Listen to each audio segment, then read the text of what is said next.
Ooh, hello everyone. I'm pretty sure we're live, so we're gonna get right into it. Look how amazing everyone looks first. Just make sure you stare at everyone's faces real fast, because I'm so excited for this cast. Um, so hi everyone, welcome to the Lost Caravan RPG. We do one-shots, mini-series, long-running campaigns. Basically, if it's a TTRPG, we pretty much do it all around here. Um, but this week is a little bit different. If you haven't noticed, if you haven't been around, if you're just tuning in, we are doing Caravan of Cthulhu week. All week long, we're playing spooky games in support of the Palestinian Children's Relief Fund. I'm sure there's going to be links in chat if you look out for those. But basically, it's a program dedicated to providing medical care to thousands of injured and ill children who would otherwise lack local access to care. You could find the donate page by scanning the QR code on the overlay. It should be like down in the right corner, might be somewhere else this time. But probably the easiest way is doing !donate in the chat, and you'll also see a link there. So, um, with all of our charity events, we are doing a giveaway, a few prizes at the end of the week. Every $10 or more will enter you for a chance to win one of our fun prizes. There's character art, there's your own copies of different TTRPGs, that sort of thing. But so far we have raised $1,700, surpassed our goal of $1,500, and we're moving towards our next goal of $2,000. And if we get that, then Elsie and Turk, if you've been on the channel, might know them, are going to go on a spooky camping trip. So that would be amazing. But besides that, if you haven't looked into the Children's Relief Fund, I would recommend doing so. I looked them up on like Charity Watch. They're 100%. They give everything they say. They're fully transparent, like, and a very amazing charity. Otherwise, that is my spiel with that. My name's Sam. Tonight we're going to be playing some Call of Cthulhu. It's going to be based a little bit on The Terror by Dan Simmons, as well as The Derelict by Sandy Peterson. So a lot of Arctic spookiness going to be going on tonight. But before we get much further into that, I want to go ahead and have our characters, our players, introduce themselves, say who they are, who they're playing tonight, and maybe like what your role on the ship is. I'm going to go ahead and start on the order that I see it on stream, and so we're going to start with Pope. Hey everybody, Pope here, Pope World Build on the internets. It is amazing to be back here again, helping to raise money, and probably dying or going insane or both. I get to play Holden Rivers.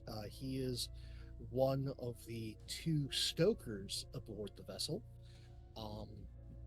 That is those guys that throw the coal into the steam engine for when the screw engine on this 1845 vessel is allowed to function. One of the few. It's the person that keeps it warm. Oh, it's not just warm down there. These are the few individuals, even in the Arctic, that it's usually like tank top, if there is a top, and wool pants. It gets really toasty. I think everyone would want to be where you are right now.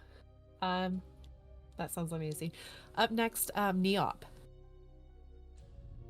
I am Neop3 on the internet, and tonight I'll be playing Jeremy Brasieri, just a librarian who wanted to go on a little trip just to learn about a few things, maybe some rumors, some mysteries that this new area imposes, and just a dude that maybe it's gone a little bit over his head.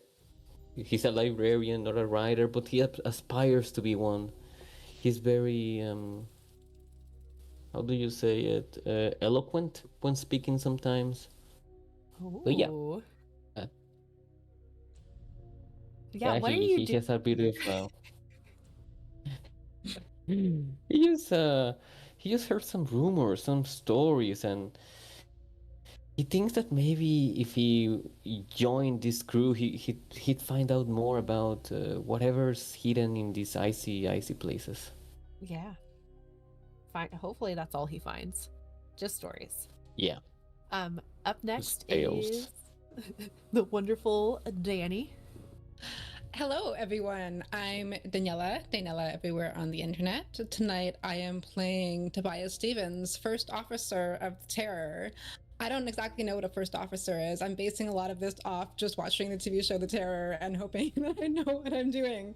But ultimately, along on this expedition to help discover the Northwest Passage for the glory and honor of my queen and country, or king and country. I don't know. Do we have a king or a queen? I didn't do my research on this. I believe it would be queen. Cool, queen and I'm country. saying queen in our world right now because it should be. Sweet. Okay, excellent. That's It fine. was Victoria, so Queen. Hey. Thank you. Queen. I was like, I'm Thank pretty sure I you. know Queen Victoria. Mary. Victorian England. Hi, everybody. I'm Victoria. Mary. My pronouns are she, her. Today, I'm going to be playing Nicoletta Hudson. Her pronouns are she, her. She is our ship's surgeon. So, if any one of these guys gets hurt, she will try her best to save her. But she's a bit of I would say, a weirding woman. She is a Wiccan from Ireland that kind of hides under her French name, and is excited to see the unknown and what lies beyond. Love it. Disillusion. It's all an illusion. Last but certainly not least, Mr. Jack, who looks like a time traveler. Just saying. Hello, folks. I'm Jack. You can find me over at RPGs Uncovered, but I am very much enjoying my time here at the Lost Caravan. Really excited for tonight. Tonight I will be playing Old Vern, who is the grump and the ship's navigator. He doesn't like anyone or anything, and these are his waters and his ice. So shape up. Perfect. As always, in our games, especially in our Call of Cthulhu horror games, I just want to let you all know that we will be using safety mechanics. Everyone in the cast knows how to reach me in case something starts getting a little bit too much, a little too dark. That being said, I can't do the same for everyone watching, so make sure to check in with yourselves if something is not sitting well, if anything's triggering, anything, it is totally fine to step away, to tune into another channel, then come back, or catch the VOD on YouTube when it's posted, and use that lovely fast forward button unless they give you ads. Otherwise, gonna get right into it. I don't know why I am so extremely nervous for this game. Like, it is going to be amazing. It's going to be good. I feel And like I we have should be such. nervous, not you. I know. It's not like I have 36 villain points and 7 hero points or 8 hero points. 36? There's 36 villain points Yes. on the table that can be used tonight. That's not enough. Bring them on. More. Once again, every If you want $10 you those donate. numbers, be sure to donate. Like, Donate Is there exactly $300, please. is there a threshold at which the hero points just get converted into Cthulhu?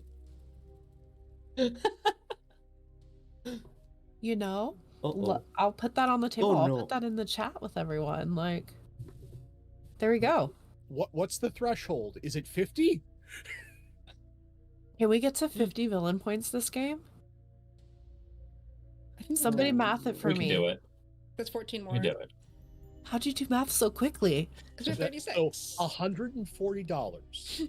So Uh-huh. just under halfway to our second goal, with Yeah. what we have remaining, converts into great old one.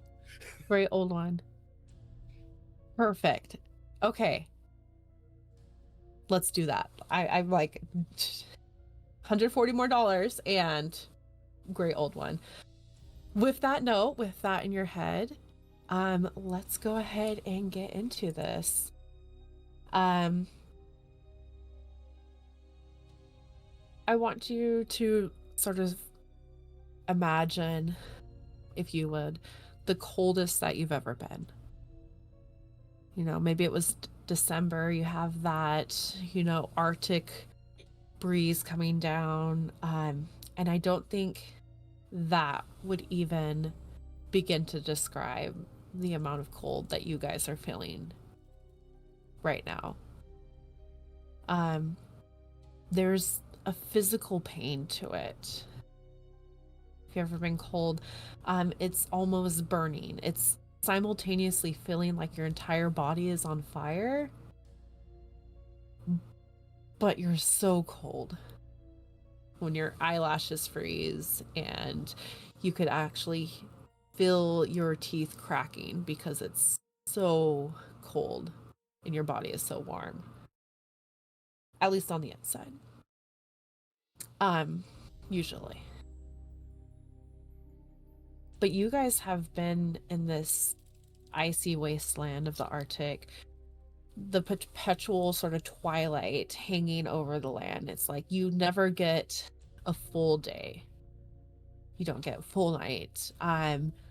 It's almost like a dream, except one that you can't wake up from, even though, you know, you get a couple hours of sleep each night, if that. Kind of hard to sleep when all you can think about is how cold you are, how hungry you are. But currently it's what you would think of midday. You'd say midday only because you're told that probably by the ship's captain and other officers, but it still looks like dusk. It looks like twilight. The sun does not fully rise here. It's quiet, save for the sound of creaking ice and the occasional groan of the ship's timbers interrupting that cold stillness. And sound... Uh-oh. Time for the reckoning! I'm guessing that we weren't in live chat. Could nobody hear us the entire time? Okay, Oh, just making sure. I was like, man, usually someone would say something. We're good. Okay. Sorry about that interruption. First scare of night. We're fine tonight. It was like we have tech goblins within and without. Does that make sense? Back into it. The crew is mostly huddled below deck. The crew that can't fit below deck is underneath a canopy of tents that has sort of been constructed on top of deck towards the bow of the ship. And everyone's sort of huddled together in anxious conversations. Faces sort of, at least the parts that you can see, everything's sort of covered by a scarf and a thick hat that goes down, just layers and layers of clothing. But you can still see that sliver of eyes, and they're sort of wrinkled in fatigue and worry. An hour ago, you guys had heard a distant gunshot from the direction of the HMS Terror, your sister ship. Since then, all attempts to reach the Terror via radio have been met with silence. Just sort of that eerie static and no response. The ship's radio operator has been increasingly frantic, and the messages have gone unanswered, leaving the crew of the Erebus, the ship that you're on, with a sense of dread in your stomach. Maybe, or maybe something else for some of you.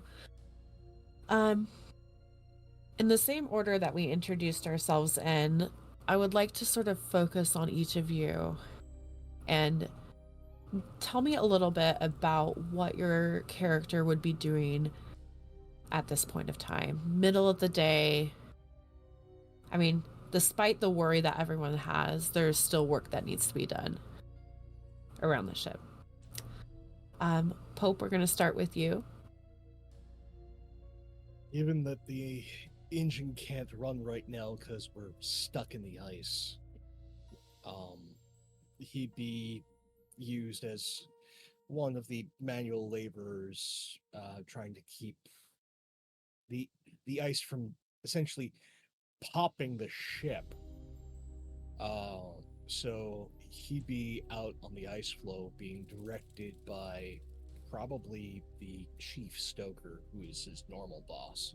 And just using axe or shovel to just clear enough and keep eyes peeled in case of some sort of critters are on the ice. One, food. Two, if it's big enough, yeah, we probably need to get back aboard the vessel, and someone with one of the guns needs to come out here and deal with it. Yeah. No, definitely. How long would you say you've been out here on the ice near the hold, just, chipping away, trying to keep important things not covered in at least too much ice? Probably since like right after breakfast. It's get up, get on top of the vessel, clear the snow, and then descend the vessel onto the ice, clear the ice. Right? Day in and day out, night in and night out. It kind of goes on a rotation. I would like you to give me a con roll. Con, okay. Yeah.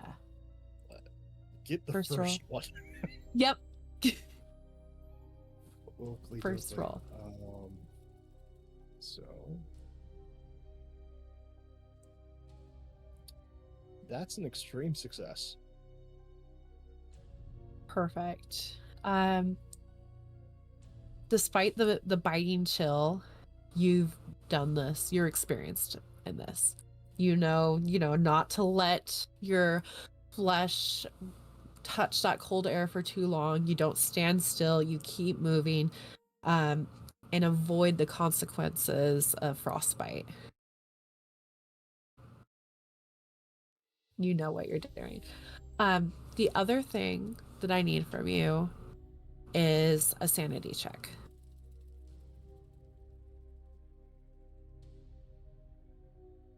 That's fine. Regular success. For me, can you describe how Holden has been holding it together? I say that very liberally, but you guys have been stuck here for months. It's been a lot of gambling with everyone aboard. It's mostly cards, occasionally dice. And then it's again, when you're not one of the fancy pants officers, you tend to not have a lot of time on your hands. You're typically busy, so the mind doesn't get to wander too much, except if you're unfortunate enough to struggle to get to sleep.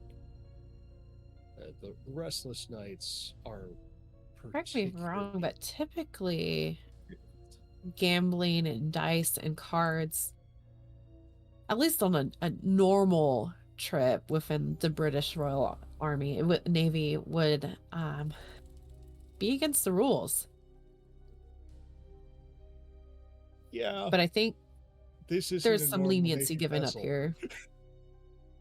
The one thing that I love about Arctic exploration, and anyone who's done it, who has written a book, there is a phrase: the hate is real. Because when you're that cold, it is very easy to get pissed off. Oh yeah. And so I think the smarter ones amongst the officers just let the gambling happen. Oh, 100%. The hate is real.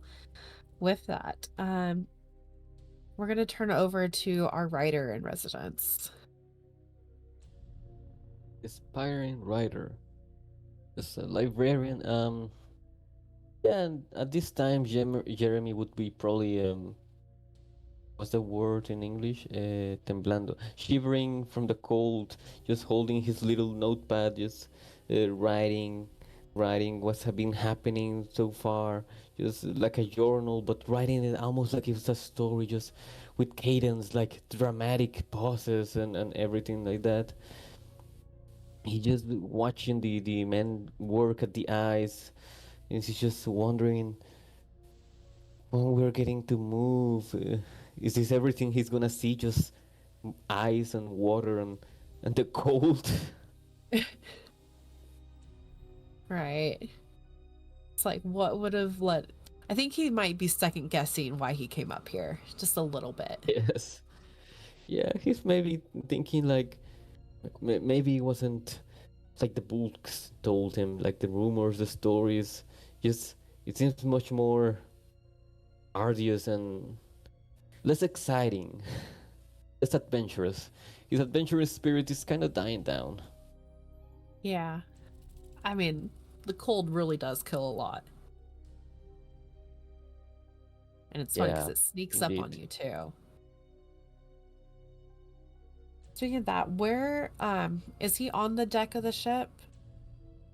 Or Yeah, below deck? he's just no, he's probably just outside because he wants to just take a look at everything going on, at the people working at the ice, at the machinery, and Mhm. just at the outside. He doesn't want to. He's here already. He might as well just take in the scenery. Yeah. The scenery. Perfect. Ice white. Yep. Lots of shadows. Yes. Give me a con roll Oh dear. since you're out here on the deck of the ship.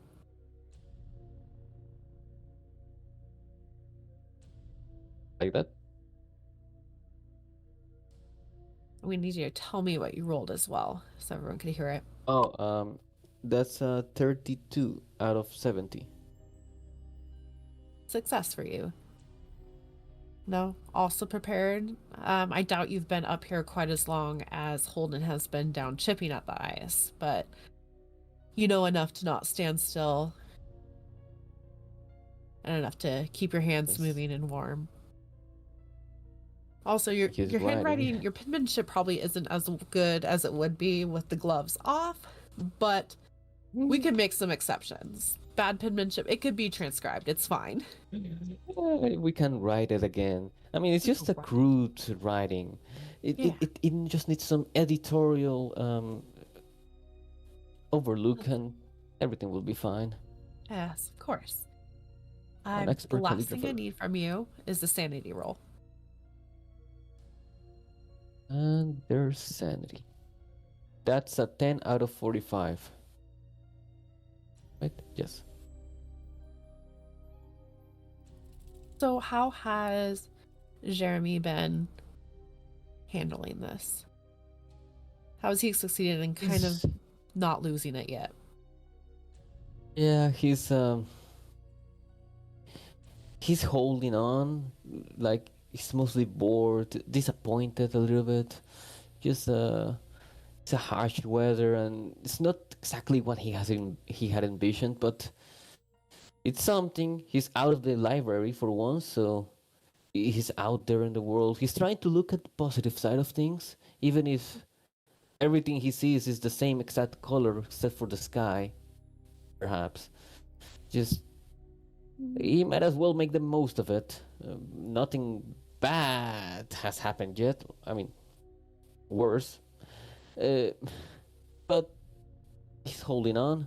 He's trying to get himself into the stories, into the legends, and trying to wove it into his little pseudo-historical journal of sorts. Just embellishing the details, if you can. Oh, perfect. I mean, Yeah. Nothing too bad has happened. There's only a couple of bodies in like the hold of the ship. Not too bad. At least it's not yours. no. At least it's not yours. He didn't know them anyway. Probably. Maybe a little bit. At least that's what he tells himself. Officer.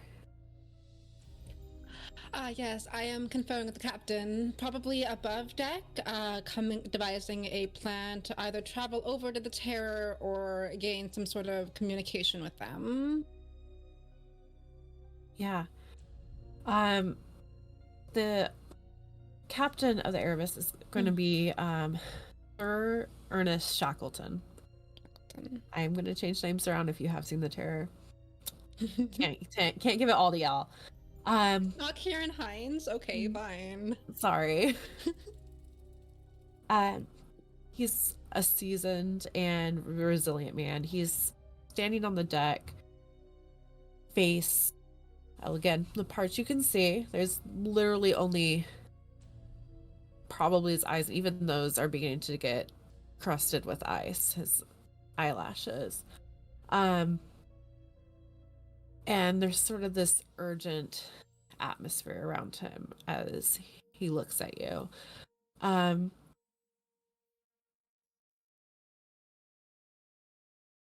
he starts out taking a deep breath, his coming out in a puff of air that sort of coalesces into these little ice droplets that then shatter to the ground. An hour ago, we heard a gunshot from the Terror. Since then, we've had no response from him. I don't know what happened or if, fucking Cozier has turned the radio off after dipping into the drink again. But it's not like them to not radio back or for one of the mates to do so, the officers. No, I should say this is most dire. If I may, sir, I believe our best course of action would be to collect a handful of our finest men and women and begin a journey over to the Terror to investigate with our own eyes. I think that's the only thing that we might be able to do. I'll task you with this. I need you to gather a rescue party and see what's going on over there. I hope to the God that it's just him turning off the radio. Agreed, but we will depart at haste. Sir. One other thing, officer. Yes. If it's a mutiny over there, you know how fucking angry people can get in this cold weather. I need you to shut that down. Absolutely, sir. That is not to be tolerated under any circumstances. Aye. How long do you think you'll need to gather a party together? Oh, to give me maybe 20 minutes at most. Set off, check with the armory, and you can take 2 of the rifles. You have my gratitude, sir. Gives you a salute, and then turns away to speak with a couple of other officers. I will hastily start heading below deck to choose a handful of people. Yeah, we see that. And move on over to our doctor. What is she currently up to? Nicoletta is probably it's hard to tell between day and night here, but she at least has tried to time it so when the dawn would normally rise. She has her own little things out, incense, different practitioners. She is a Wiccan and is probably in secret doing a daily ritual in the stillness and the quiet before the day begins. probably lying on the bed next to her would be one of the newer books brought on board for the library of Treasure Island, because reading about the warmth at least makes you feel it for a little while. Yeah, I think imagining your happy place, right? Mm-hmm. That's Much something. rather deal with pirates than the ice. If you could, give me a sanity roll. All right. Let's see how well those books have been helping you.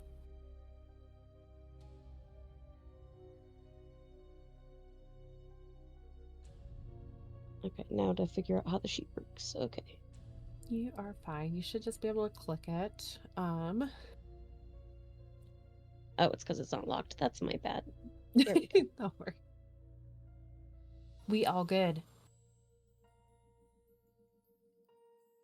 So I got a 45, which is a success for me, I think. Yes. Perfect. There is no better escape than getting Hard lost in a success. book. Absolutely. She kind of, after the final little smoke lets off of the incense, kind of going back to the chapter book, sitting on her bed. Perfect. And until later, I know that our dear doctor has probably heard that there was a gunshot above, so probably preparing for a potential. They do have their own doctor over on the terror, but you never know. Always good to be prepared.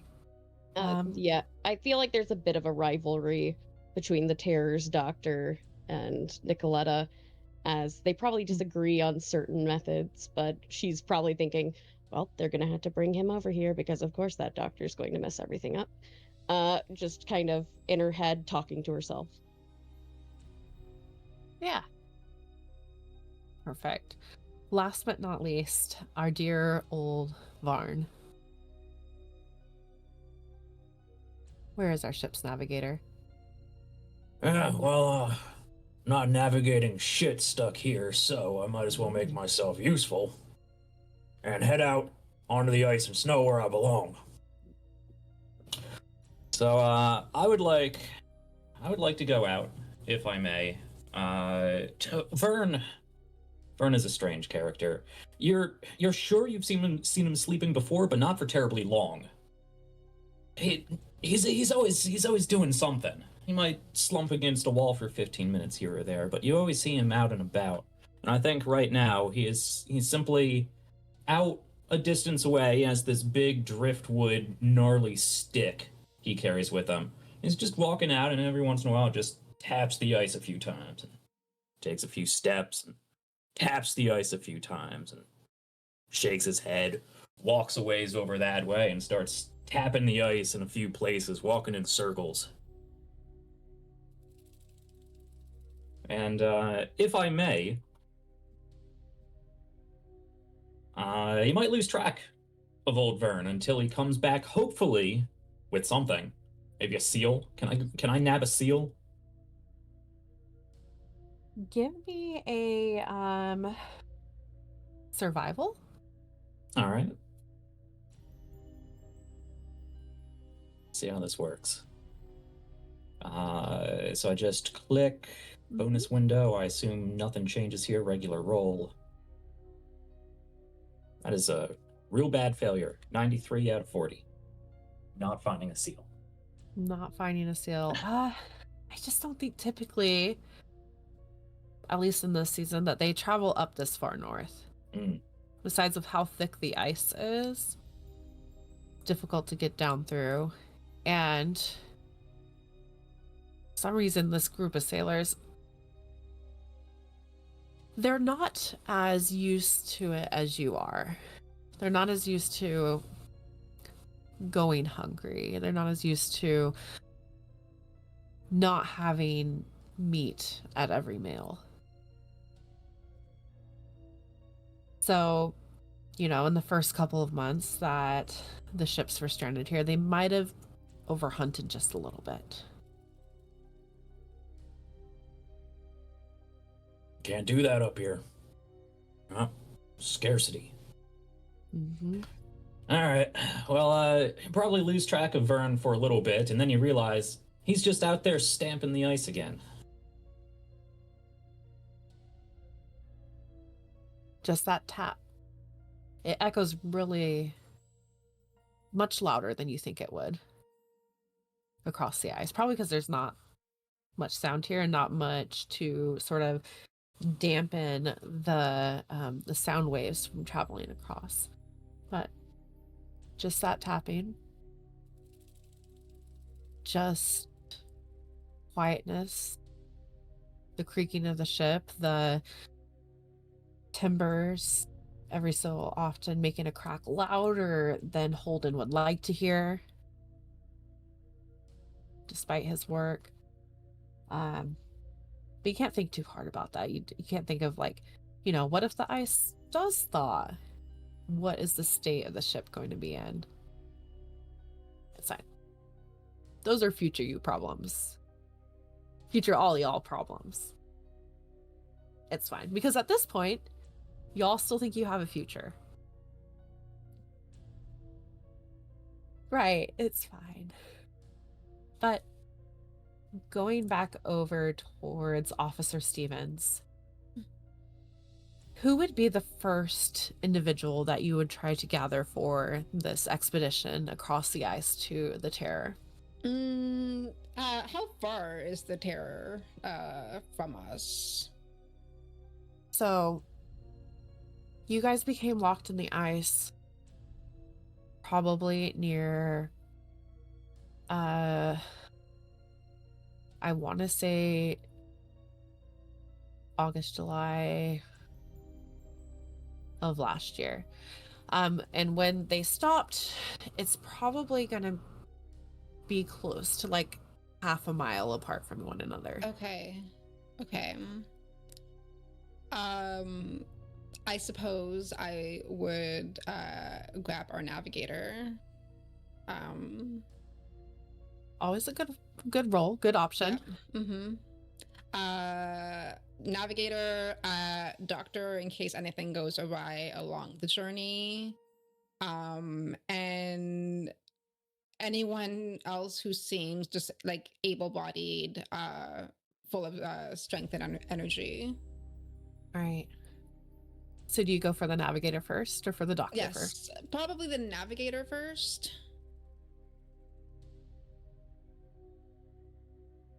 Your dismay. I mean, how Old Varn does this often, where he goes out on the ice. Yes, it's frustrating.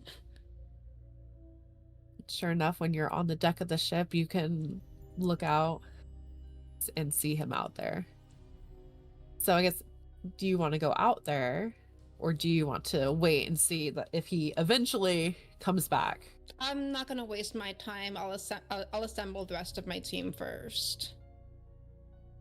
Okay, you're like, yeah, hard pass right now. Mm-hmm. Down to the doctor. Yeah, I'll head over to Nicoletta. Miss Hudson. Yes. I am assembling a team to investigate a potential disturbance along the Terror. Can I count on your company? I think there's a moment that Nicoletta is taken back. Are you sure about that? We are unsure of any perils that lie between us and them, and because there has been no communication in case anything goes awry, we will need someone who is capable of providing any immediate assistance. So yes, I am quite sure. So I'm guessing the gunshot wasn't our ship? No. Great.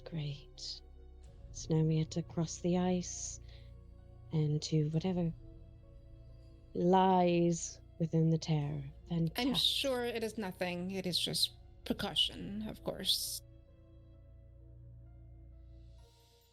Very good percussion on the ice. If it's just precaution, fine. Although I don't think I really have a say in the matter. Not necessarily, Miss Hudson. Well, We will be leaving in approximately 10. Get yourself warm and meet us up on the dock. Well, all right.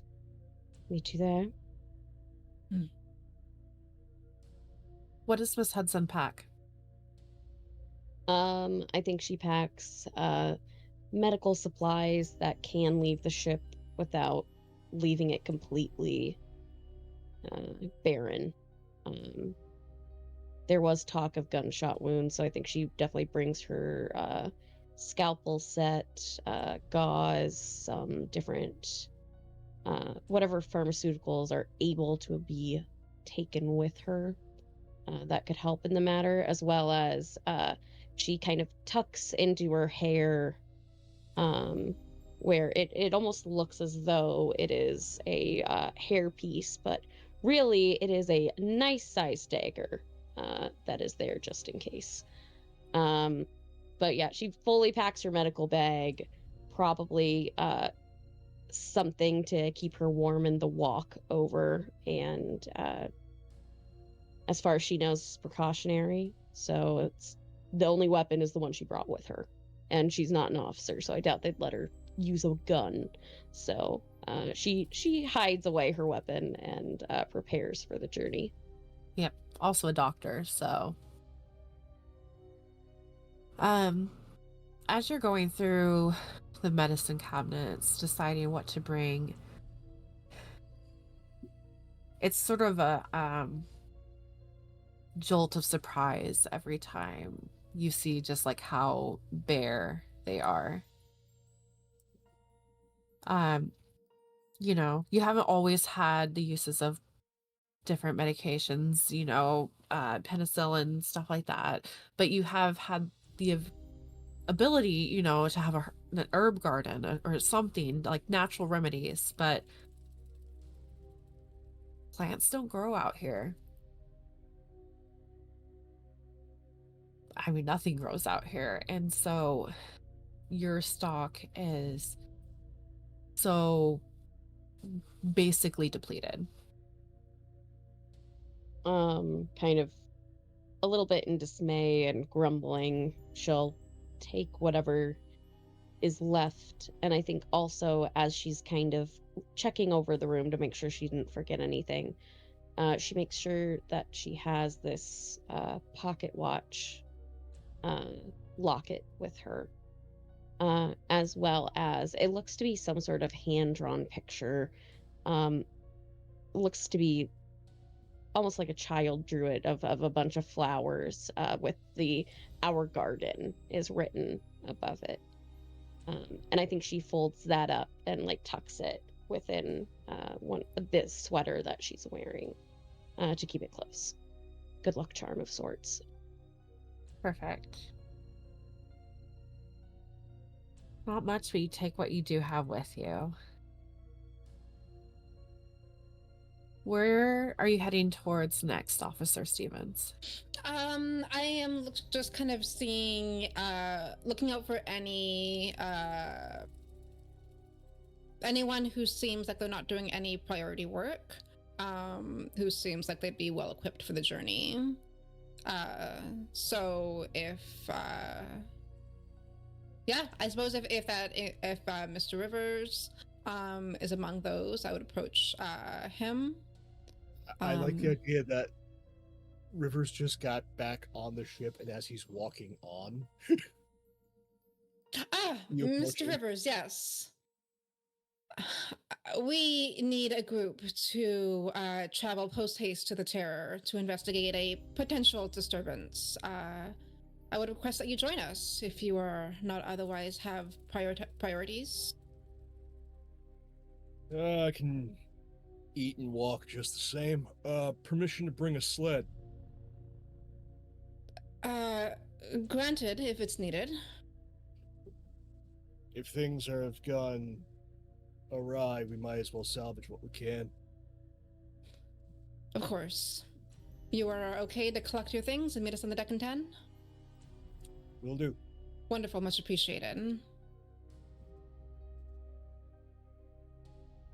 I like how that conversation went. That I'm just saying, the cold reality of Mr. Rivers saying, like, they'll salvage whatever they can get from the HMS Terror. I mean, like,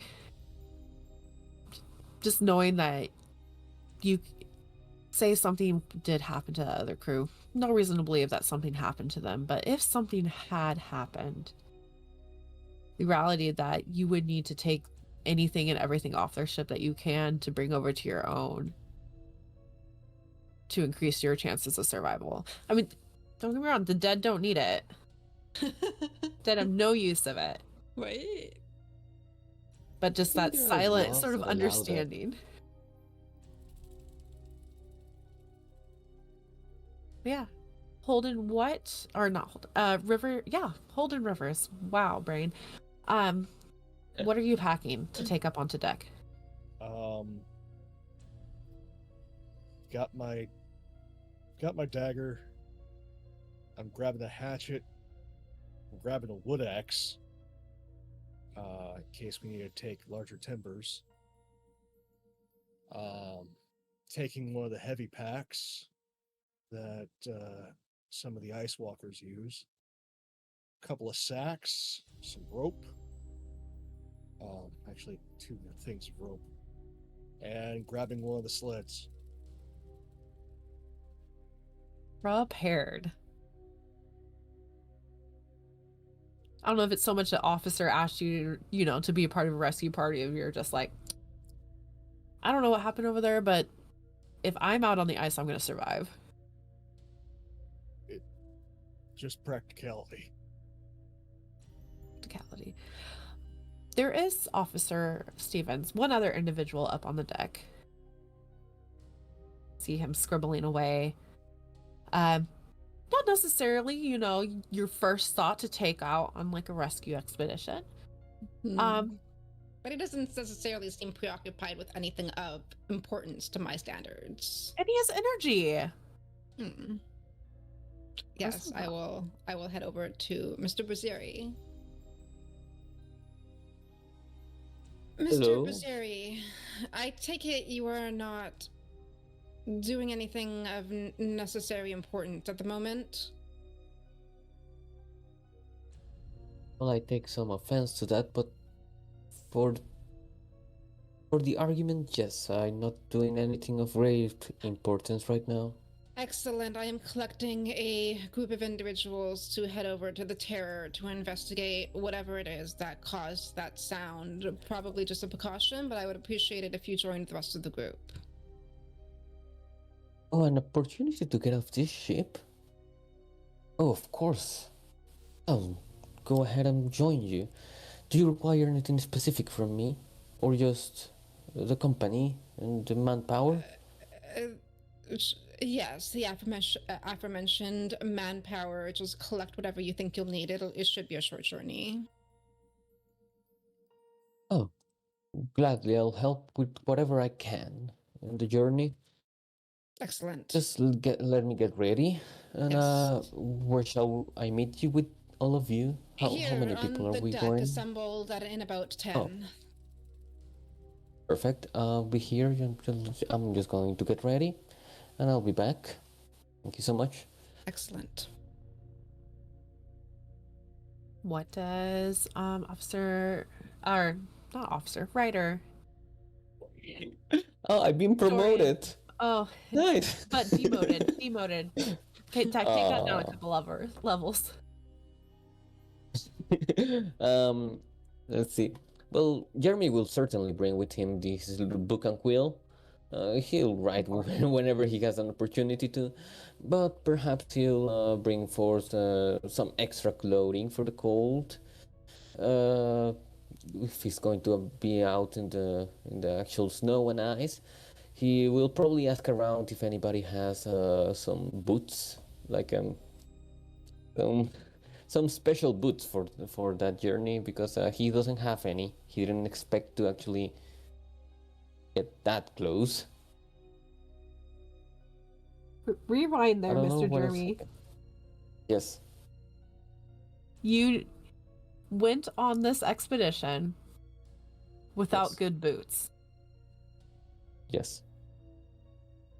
I mean, he's a smart cookie for some things, not for everything. Okay. He brought everything else, but not boots. Not good boots, just some boots he had lying around. He's a librarian, he's not that rich. Yeah. Old Varn, what happens when you don't have good boots out here? Oh, your legs tend to fall off. Just a little bit. I mean, Um, if the rumors are true, he will need legs. But typically. The standard issue for the time was a heavy-soled, wool-lined leather boot. Yeah. yeah. Mr. Rivers, I think you know, as you're coming up above deck, you see Jeremy frantically trying to ask other crew members for, you know, proper gear for trekking onto the ice.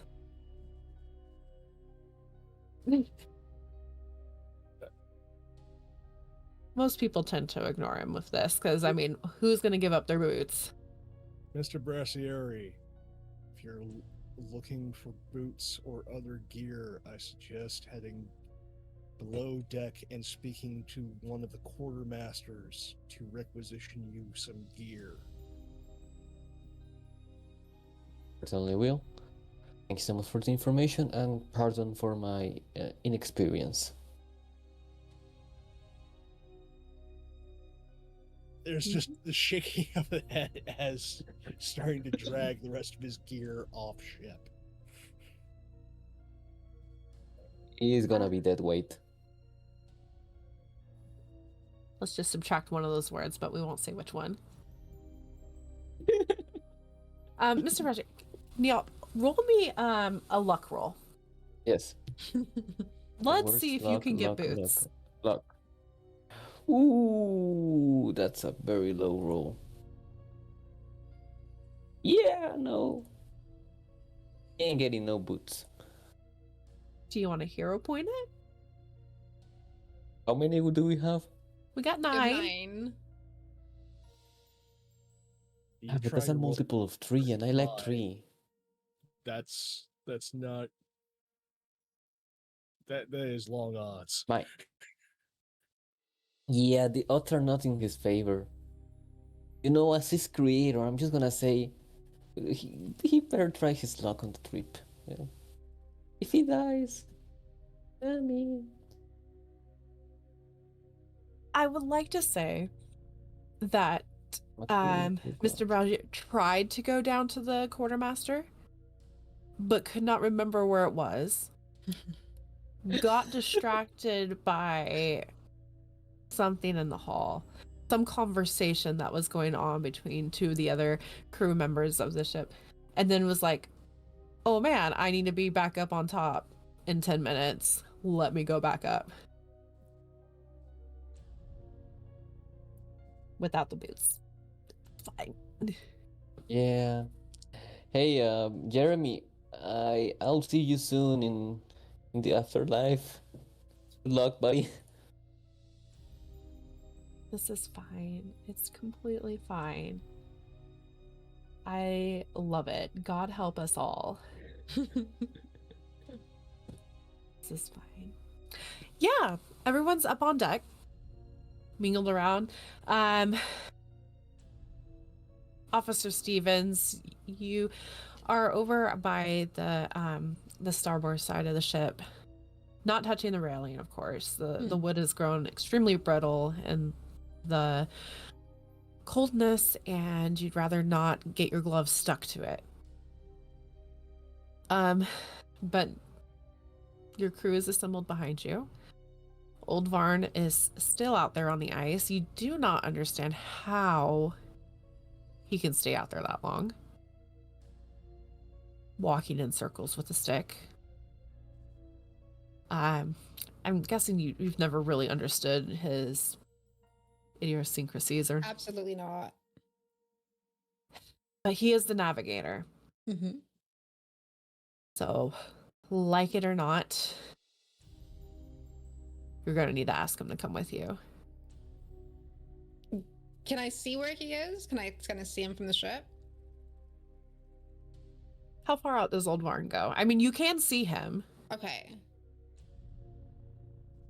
Track of him sometimes, but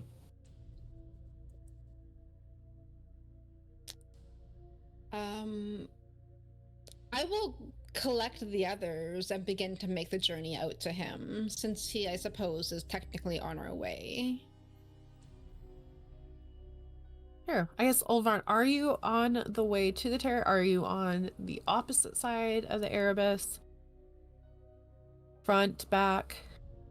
How far away is he? Like, they need to go slightly out of their way to get to you? I'd probably have to go slightly out of their way. Yeah. Yeah, I am uncomfortably far away for everybody else. I will take a reluctant detour to get close enough to Old Varn to at least begin a conversation. First off, do you tell everyone else that this is your goal as you start going the wrong way off of the Erebus? Everyone will hear the frustration in my voice as I explain to them the reluctant detour that we have to take. Sir, So, I would honestly just go back on deck and shoot up a flare and see if that gets the old man's attention. yes. That seems... No, we're headed out anyway. So just to clarify, you want us to go walk out in the snow, cause us more chances of getting frostbite, to go and find your navigator, instead of you doing your job and just going and getting it. If you wish to remain comfortable on deck, I can take the journey myself. Fantastic. I love this idea. I'm going to sit right here. Thank you. Excellent. I I'll take go it you with all you. wish to remain comfortable on deck? No, I was already on the ice earlier. I might as well do more work. Keep the body Thank warm. you, Mr. Rivers. Begin to... Mr. Baziri, would you wish to continue your writings for a short while? I will. Yes, I will. For now. You want to lose those legs now or later?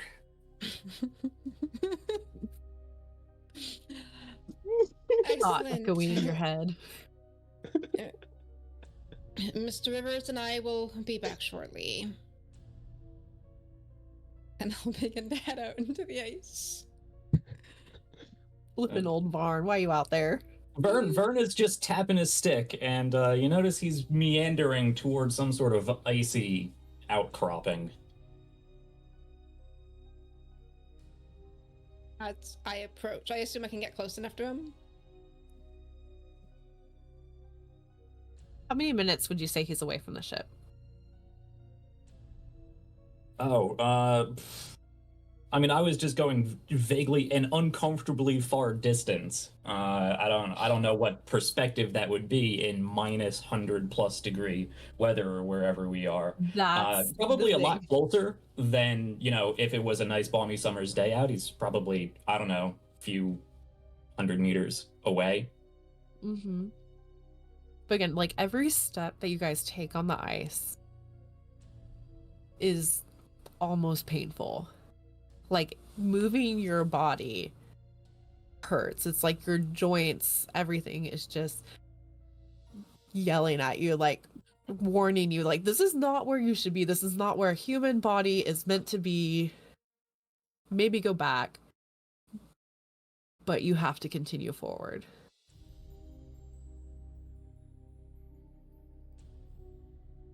Do you guys talk at all as you're heading towards Old Varn? It's probably like a 5-6 minute walk, if that. But you guys have to move so slowly. Yeah, I'm keeping to myself, just trying to conserve my energy and strength. Mm-hmm. Mm-hmm. Makes sense. Mr. Rivers, do you expend any of that energy talking? No. perfect group for this. You guys actually know know. things. Olvarn, you hear them before you see them. I mean, you probably knew when they disembarked the ship. Like, footfalls aren't quiet. There's no sneaking. Not really. I mean, unless you have experience footing. Are you saying anything as they approach, or just that rhythmic tapping sound?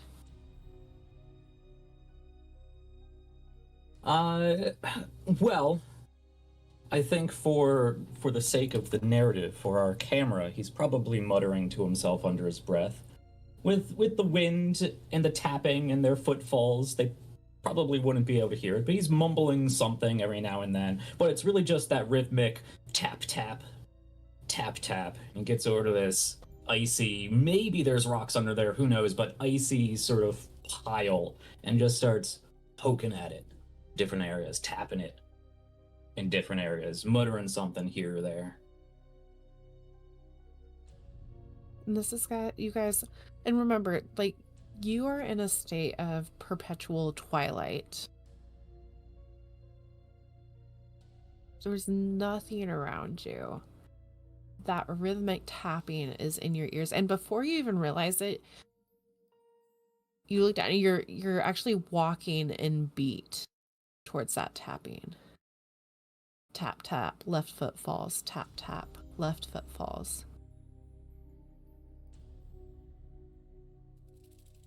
Oldvarn, you joined this crew relatively recently. You guys picked him up on your last sort of free stop before getting ice locked. That's place they call civilization. If it was even that, but yeah. For you. But I'll leave it for you, Officer Stevens.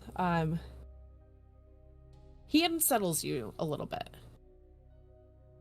Yeah, so unlike everybody else on the ship, I will say Varn is this sort of hunched over, almost golem-esque figure of furs and leathers and things that are just sort of tied and bound and stitched together. Very, very makeshift, very homemade, of the land sort of attire, furs and bones and sticks and sticking out all over the place. Got this big bushy beard every once in a while he just smacks ice off of.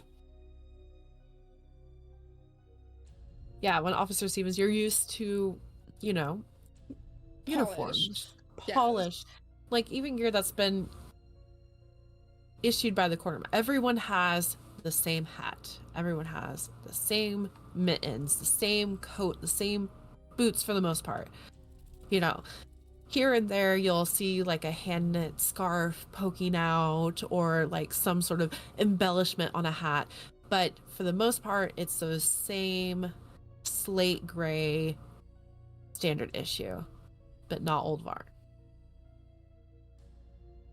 Is it gray coats or blue coats? Started out as blue. They would be navy blue.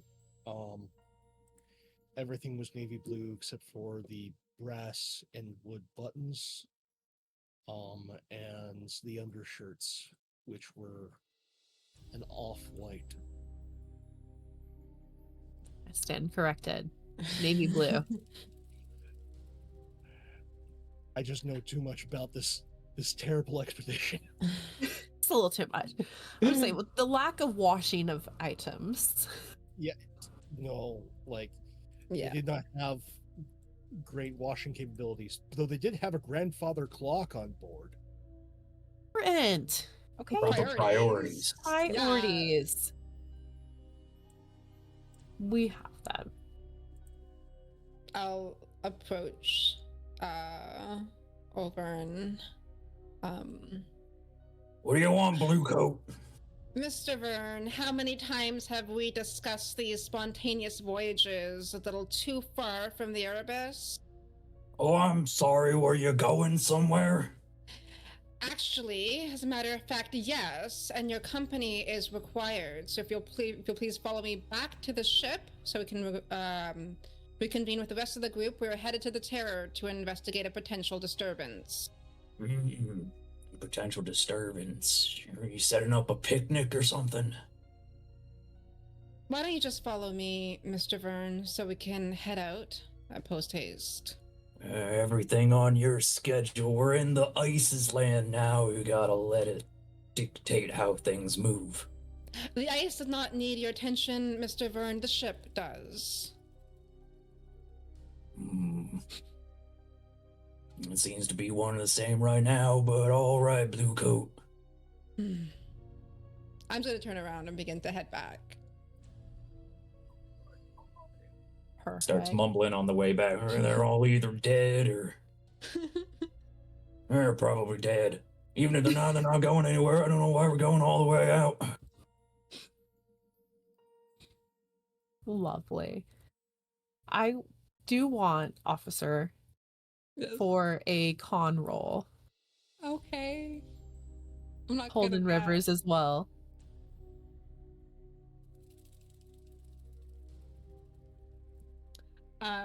That's a 72 out of 53. Another. Why is extreme everyone success for rolling well Holden. but me?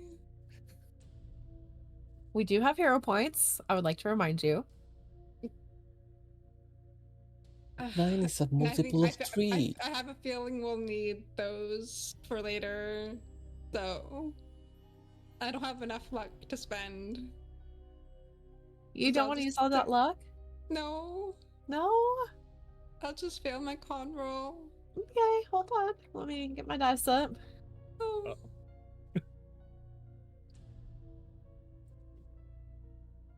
All right. You will take. Let's see here. Mechanic of. I'm gonna say it out loud. Let me go ahead and roll that.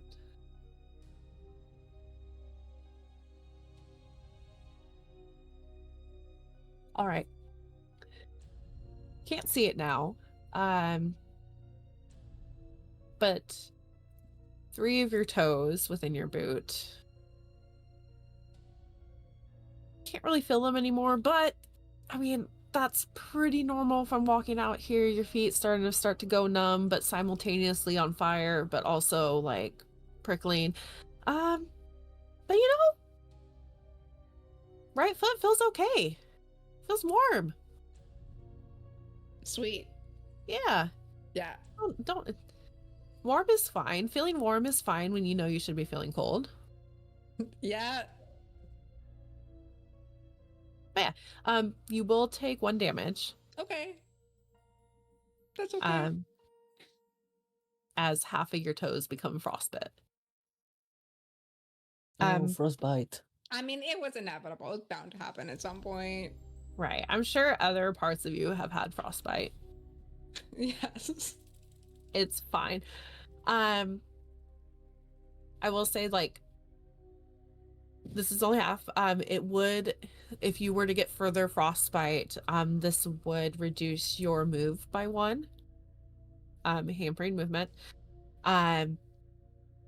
Further on, if you guys, in content warning, guys, if you hadn't realized, frostbite, extreme cold weather temperatures, going with that, loss of fingers could permanently incur a 25% penalty on any skill check. That includes dexterity. And, you know, other things could happen. A nose isn't so bad, a ear isn't so bad, but Okay.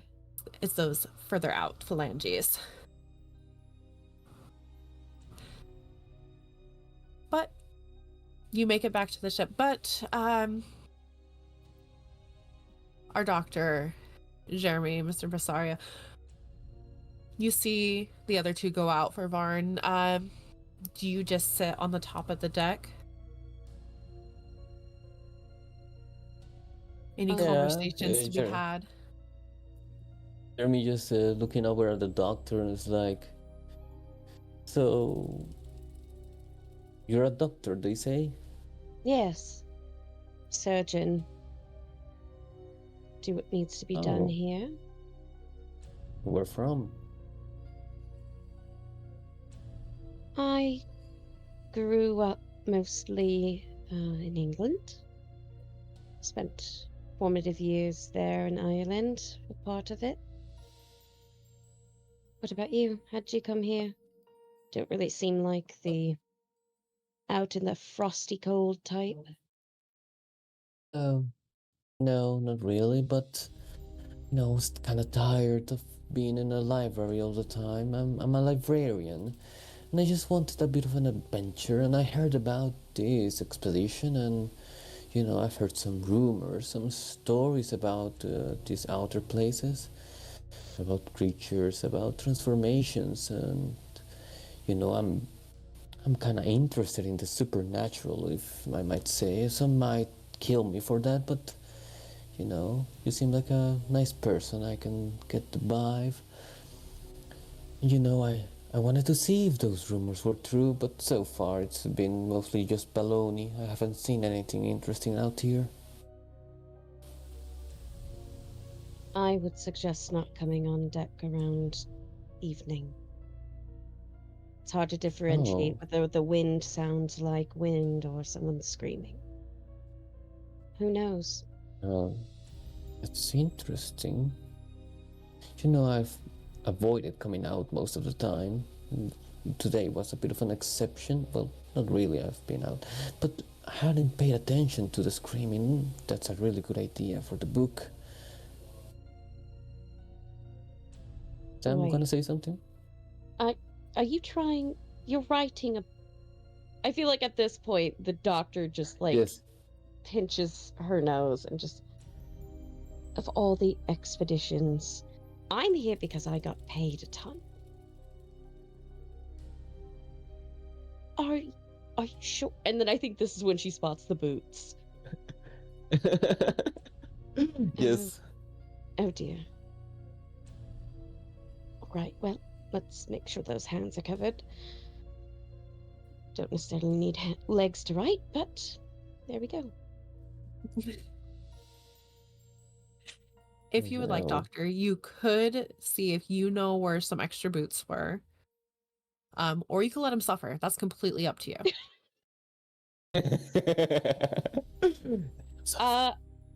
I think she's going to look for boots. It's not going to be looking hard for boots, but she also doesn't want to have to waste medical equipment if she doesn't have to. Mhm. It's more efficient that way. I'll let you roll Yes. luck. Hey, frostbite is job security for you. It's true. Let's see. Regular He success. says, I got a 54 out of 99, so You have Um, you 99 maxed luck. out luck. I have 9. I put You're everything into power Blue. and You were so smart. intelligence. Power and intelligence. You were so Body, smart. nope. Don't make me run and lift heavy things. Dear God, no. But I can think really Oh, no. hard, really fast. I mean, you're lucky. That's all you need.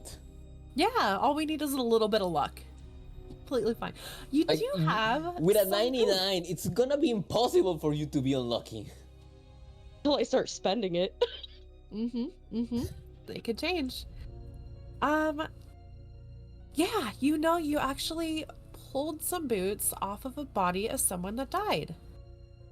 Okay, I'm not going to tell where I found these boots. And I'm going to tear off the tag that says the person's name on it Yeah. and shove it in a pocket. But she will come from below deck and just say, talk to the quartermaster. Seems like there's a pair ready to go. That's quite fancy. And Jeremy just, I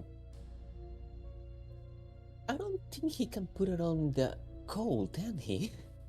Or can he Well- just take his... Does he? I mean, would he know? Whatever, he just puts them on. I feel like the doctor's like, no. Down where it's warm, dear. Down where it's warm. Okay? Just, Oh, we want to keep the okay, toes. thank you. It not- makes sense. Okay, great. All right. Keep the toes, keep the toes.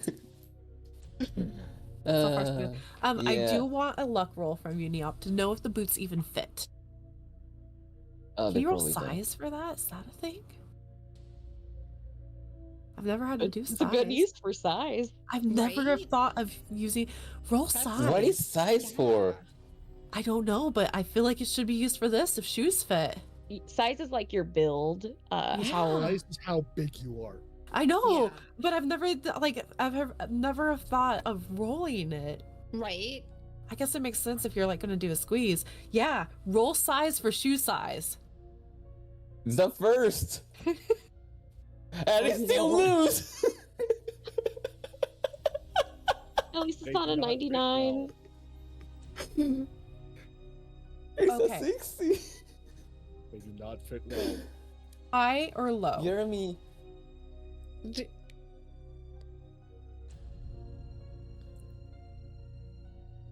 How do we determine that? Just a simple question. High or low, Neop? Hi. I'm gonna roll a dice and you tell me high or low. You said high? Hi. Okay. High too big, low too small. Yeah. I rolled a 3. They are too small. So they are too big. Not too small. You could stuff your foot in them though if you wanted to. Yeah, he'll do his We'll best. just crunch up your toes a little bit. Well, so that's the question. Do you want warm feet? Or do you want comfy feet? I think at this point, warm is probably the comfy. Crunch the toes up, squish the foot down in. Oh, this hurt. Oh, It this does hurt a my little bit. size. Oh, but this will do. Everything to not just lose my feet. For now. Fun fact, wearing shoes that are way too small for you isn't the best thing, but we'll find out more about that later. Circulation is gonna be tough. Yeah, a little bit. But that's a later you problem. You got warm feet now. We got warm feet. Arms good. Yeah. So squeezing your feet up in the boots, you walk back up deck. Probably with a little bit of a different stride than normal. Just in time to see, I guess, Officer Stevens, Old Varn, and Rivers. Do you guys go back up to the ship, or do you shout for them to come down? I suppose we would head back up to the ship. Yeah. Yeah, expend that energy more. Yeah, totally fine. Are the two of you ready to depart? But yes, we've been waiting. So Excellent. All right, crew. Make sure you have everything we need. I will begin to. What are we bringing So- Twiggy along for? A snack? Who, me? well, at least his legs won't fall off now. You sure Well- about that? In time. Mm. It's fine. We need manpower for the journey. We need all the assistance we so can glad. get. And I dare say, it is a privilege to be making this trip, one you should all recognize. Right you are, Blue Coat. Right you are. I'll roll my eyes in turn and begin to head off of the ship. I hear blue coat and I think of that Star Trek meme about the people who always die. I think that's a different color, but still. Red shirt. We're fine. We're fine. That thing, Uh, that. At hearing like we have the privilege, I feel like it's just this moment the camera zooms in on the doctor's hands as it just tightens very heavily to the medical bag. And she will go on her way. The silent rage within. Perfect. So we head out. Again, I'm remember. gonna Oh God. kind of lumber up. Besides, is it Jeremy, our writer? Yes. Jeremy, I'm gonna lumber up to Jeremy. You ever see a baby deer, a fawn just plop out and get up and start trying to walk around? Yes. You got Yes, the a same few legs. times. I'm gonna write about you. Good. Come on, dead feet. I kind of want Neop to live just because now. It's fine. If he leaves, he will deserve that luck. He's not gonna live. It's fine. Anyways, No. so Hey, I have a question for Yeah. the smarties here. Does paper freeze just in the cold? Depends on the cold. If it's a wet cold, yeah, it will freeze. If it's a dry cold, it'll just get slightly brittle. Because Jeremy is bringing with him his little book, so I don't know if it's gonna become just brittle. Part of the reason they theorized the folks with both the terror and the Erebus had such trouble wasn't just how cold it was, but it was also how humid it was. Oh,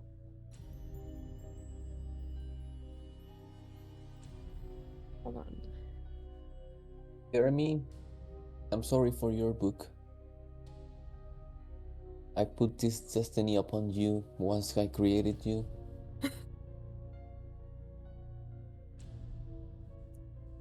See if pencils, like how everything works. That is interesting to think about setting wise. You guys can see the terror, mostly visible. There is sort of an iceberg that's been frozen near the ship that kind of obscures part of the view of the other ship. But it is mostly visible in the distance, about a half mile away. And again, we are still in that state of perpetual twilight. It creates an almost disorienting effect on the ice. So even though the distance seems relatively short, it feels like a lot longer. For everyone, I will need a constitution check Okay. as we walk Is there across the ice. I do also want to point out that I would have taken the captain up on just visiting the armory and grabbing. Oh, good. I was whatever- wondering. oh, yeah, I forgot to mention it. 39 out of 53. Whew. a 29 out of 70? Nice. Oh, who? Is it, a bear? No! Is it meets it beats it? Do I just have to reach my score? You just have to reach your score. Yeah. All right, I'm gonna spend a point of luck. Yeah. Yeah. Yeah. Nice. Yes. Hey. I got a 65 out of 70. Also- So Jeremy, you're rolling so well on Constitution. What are you? Good thing you got those boots. yeah. Totally fine. For now. So you guys are in a group together, sort of, I'm assuming not saying much. Everything is exhausting, like we said. I'm guessing that Old Varn is heading the group. Yeah, stay Directly close, to- kids. Don't wander off. If you get lost, head towards the thing you can clearly see right there.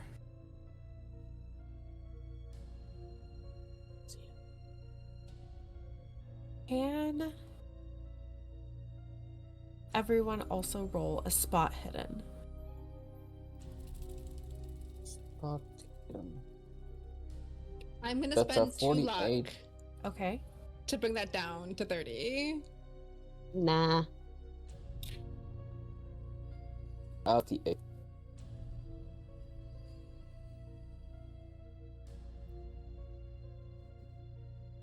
So for those, has everyone rolled? Yep. Perfect. 48 out of 58. Yes.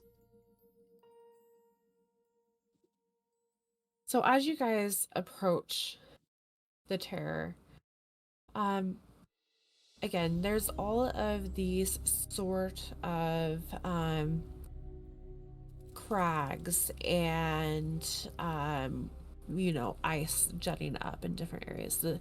The shadows are elongated. And as you are walking towards the terror, the iceberg that sort of looms in front of it, its shadow seems to be even slightly longer.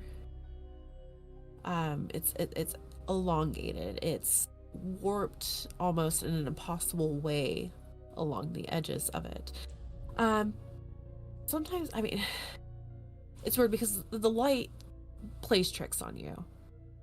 And there's this strange phenomena that when you are out in the cold for so long, you don't need to blink because your eyes freeze open. And so it's strange that as you are watching this shadow, it seems to kind of converge into like this amorphous shape that twitches and writhes a little bit along the edges. But then you don't blink, but you move your head for a moment to kind of gain some clarity, check someone else's face to see if they're seeing what you're seeing. And the shadow has snapped back to what you would assume a normal shadow cast by this iceberg would be. But then it also seems to almost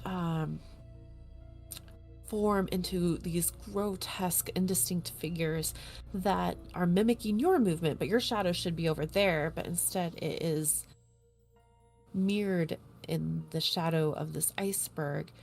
And it almost seems as though it is trying to reach out to touch you. Anyone that passed their spot hidden check, I would like to roll a sanity. Oh, okay. Or 70 out of so. 75.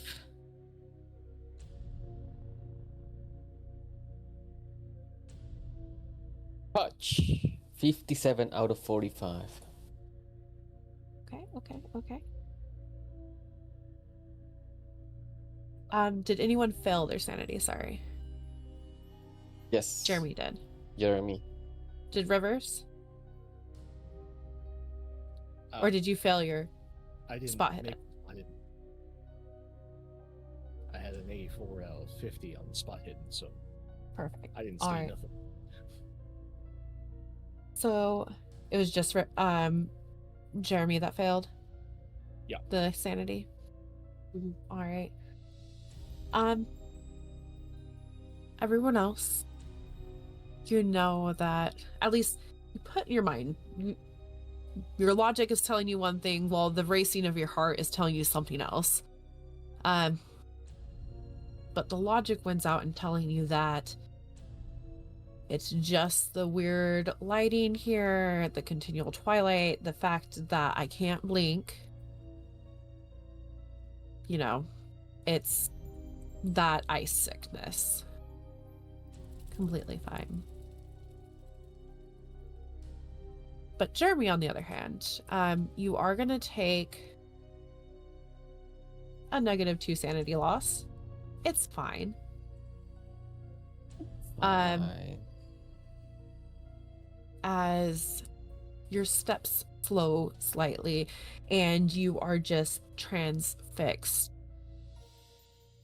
on those shadows, and your heart is racing, and you feel like everyone else could hear your heart racing because it is so loud in your ears that you can't even hear the footfalls of your companions anymore on the ice, because it's just your heartbeat in your ears as that shadow just looks like it is reaching a hand out towards you.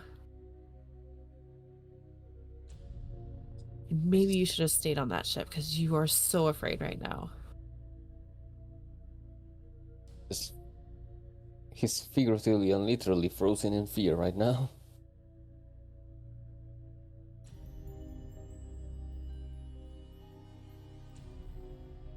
Jeremy has slowed Oh boy. slightly.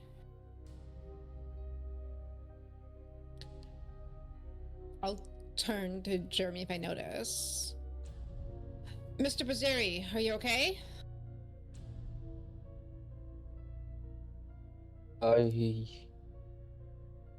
Did you see the... Mr. Brazieri, I would recommend that you compose yourself. We still have quite the journey to make. I will, officer. Just a bit of a sighting. I will. Calm down. Oh dear Lord, I should have stayed on that ship. I should have stayed home. Your lord won't help you out here, kid. You are not Afraid of the being ice. helpful yourself, Mr. Verne. I know that these surroundings are full of strangeness, but it is important to remain focused on the task at hand, yes? Yes. Let's see if I can find that ship. Oh, there it is. Great. We'll continue onwards, please. You continue onwards. These rumors are probably true. Mr. Bizarro, you still look at the shadows, trying to tell yourself, just a trick of the light, just a trick of the light. Keep moving forward. But something still doesn't sit comfortable with you. But it's not like you're gonna walk back to the Erebus by yourself. No. There's that. I am gonna need, one more con check from everyone. We needed 2 to get across the ice. As you guys approach the terror. Another success. Success. Cool. That's what I like to hear. 68 out of Success. 53. Why am I failing every con check? Because you're probably suffering. How? Because you're one of the officers. That's... I want to spend 12 luck to bring that down. We're not, No, I'm like, at we don't 87. need luck on No. this trip, right? No, you got hero points. Use those too. Oh, I forgot about hero points. Look, I think our philosophy with hero points right now is that thing in video games where you just hoard stuff because you're gonna need it later, but you don't use it later because you're afraid that if you use it, you're gonna need, you know? They don't- You yeah. get to the last boss and nothing applies to it that you Right. scored the entire I'm time. gonna use a hero point to reroll. Perfect. I love it. I agree with it.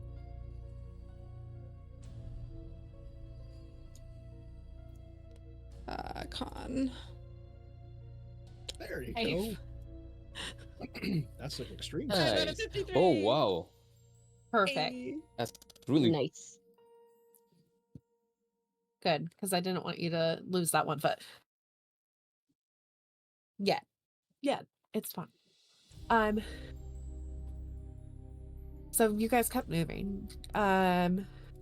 Despite the slowdown, you're still able to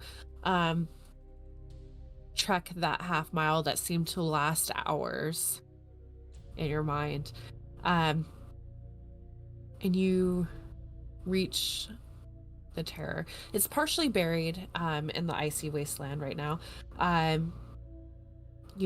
Part of the back of the ship has begun to be almost crushed by this iceberg that you guys saw as you were approaching.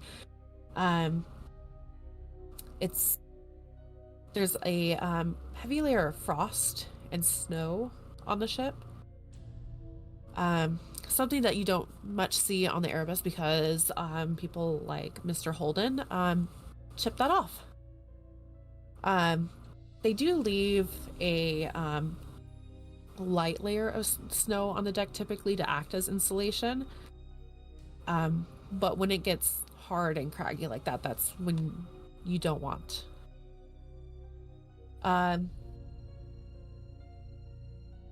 There's on the ship, there's actually and I'm traveling away from what it actually would have looked like. So remember, this is based on the terror, not the actual terror. There is going to be, you see rising up from the deck of the ship, 3 cranes on the large deck. You can't see much detail from down here. There is an area near the end of the ship where you could get up. There's also the typical ladders that you can use to climb up. But nobody's calling out any greeting. You don't see any patrols, at least readily. And everything around you is very quiet. Tap, tap. For that tapping. Well, this is a bad sign. This is unfortunate circumstances, and I do need to, I suppose, remind you all that should our investigation result in a mutiny taking place aboard the Terror, that is to be tolerated under no circumstances. We will take all of those that we can to bring back to the Erebus for apt punishment. But let us venture onward a little further. How do you expect us to do that? Round up a whole bunch of ice-crazed madmen. We will assess the situation first and see what it is that actually happened aboard the ship. All right, just don't take too long, assassin. Roll my eyes and begin to kind of head toward whatever way there is to actually get aboard the ship.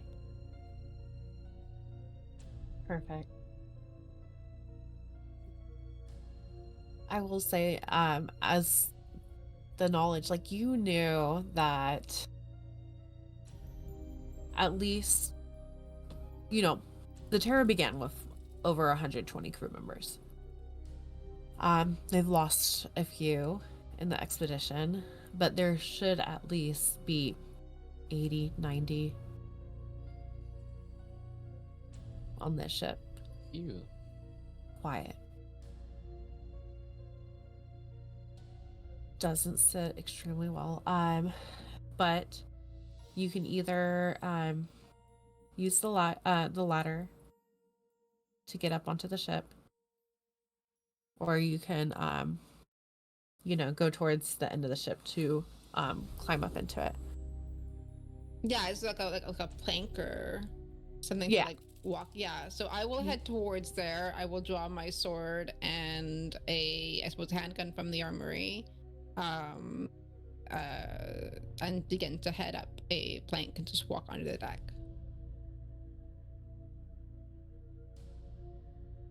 Who follows? I'll go next. Okay. I'm carrying loosely a wood axe, so. Do you leave everything else down on the ice, or that you brought with you? I leave the sled, but the rope, the other weapons, and the pack, I bring with me.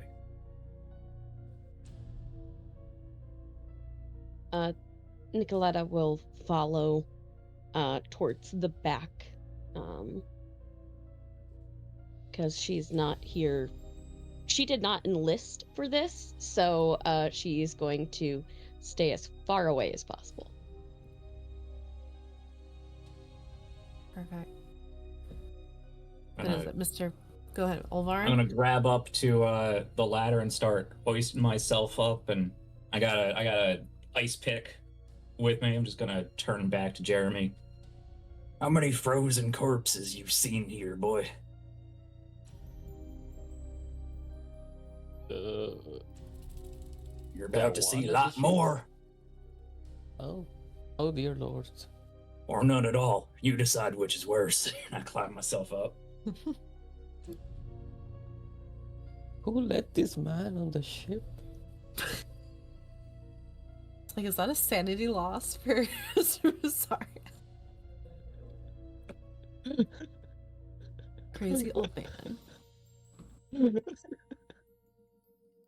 Well, Jeremy, how do you get onto the ship? Do you follow after him, or do you go up the plank with everyone else?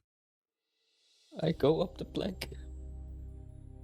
I would not Yeah, want to he's a climb a follower. ladder underneath him either. No. Jeremy's like, I don't know if I'm gonna be the last one to die here, or if that man's just gonna kill us all. Question, good question.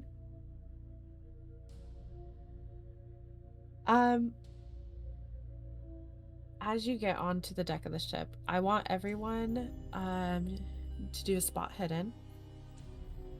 As you see, like I said, there were cranes on the top of the ship, hand winch that you would have used.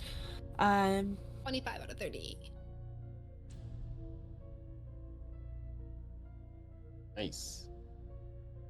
I'm gonna spend 4 luck. Oh. I would like to remind you what happened last time you guys did a spot hidden, but no big deal. I'm with my 97 failure. Good with your You know, 97. sometimes ignorance is bliss. Sometimes ignorance is bliss. You don't need to see all the hidden things. Maybe they should remain hidden, okay? But I'm curious. What is that saying about curiosity, real quick? You know what? Curiosity killed the cat, but satisfaction brought him back. So I just, I mean, the cat did have 9 lives. for the sake of the audience, everyone failed except for the crotchety, possibly mad old navigator, I know what you're talking and about. the person who is obviously the protagonist of the story, the first mate, Tobias.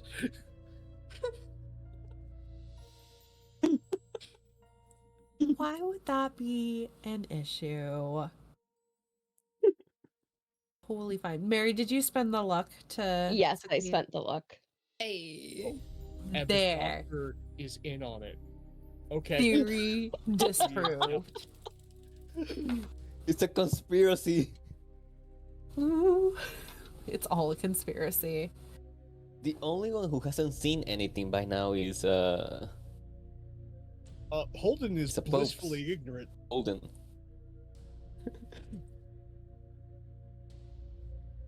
I would like to say that,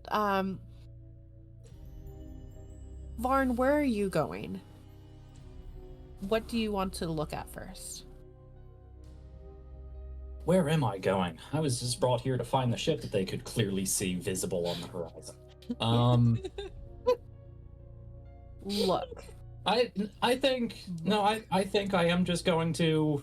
You said there was a layer of ice and frost that is built up on the ship. Vern is continuing to do what Vern does, and he's going to go to the places that are most built up with ice and most built up with frost, and just tap tap, tap tap. Anyone going to help Old Varn?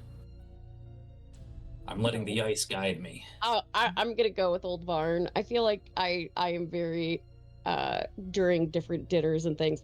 Nicoletta would love to hear Old Varn's stories, and would just understand the little bit of madness that goes on.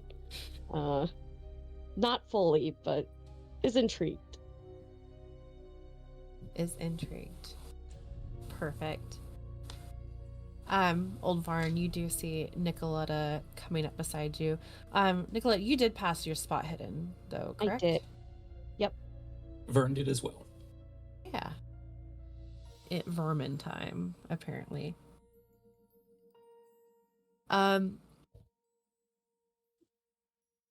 Vern, this may have been something you were looking for, potentially not. And as you're tapping your staff against the ice, I feel like, Nicoletta, your attention is brought towards, you know, like when you scratch ice, it sort of, expands out from that spot and turns that ice a white color. And so you can see, you know, 4 lines and then a further spread away 5th line that Varn is tapping. That looks like it's been dragged across that ice. 2 sets. Pulled down. At least that's what it appears. Old Varn's just sort of tapping each line. I think Nicoletta turns to Old Varn and says, I don't suppose those look like polar bear claws to you? Do they look like polar bear claws to me? No. Really? There's a lot more out here on the ice than bears, Doc. Well, better them than me. And she'll just kind of look down at it. Do a medicine roll. I would like to. Medicine. Oh my gosh. Can I use a hero point? I rolled a 57 out of 50. Do it. Okay. We're down to 7. Nope. Actually, I will spend 2 luck, so I'm at 81 luck now. So that is a 50 just regular success. Perfect. You bend down, sort of Old Varn looming over you in a way, to inspect the marks that have been cut into the ice. And as you get closer, you notice little, frozen drops of blood that have stained the ice as well, in those lines. And then looking even closer, it's almost as though the ice magnifies it. Little pieces of broken fingernails. Doesn't look like claws from a bear. That is the what's it called? That fingernails made of, like the keratin. The that's definitely looks like human. Enamel?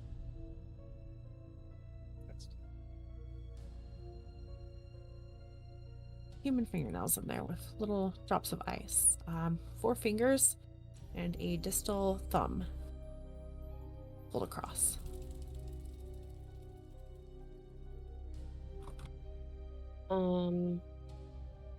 I think at this point that self-preservation part of Nicoletta kicks in.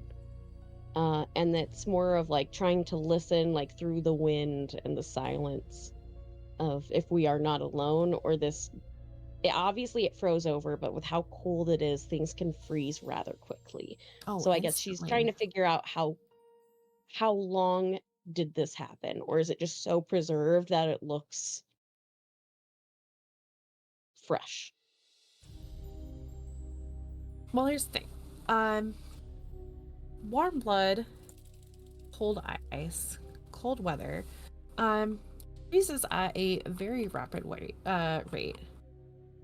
The freezing temperature of blood is actually only -2 to -3 Celsius, so that's about 30 degrees Fahrenheit, 31 degrees Fahrenheit.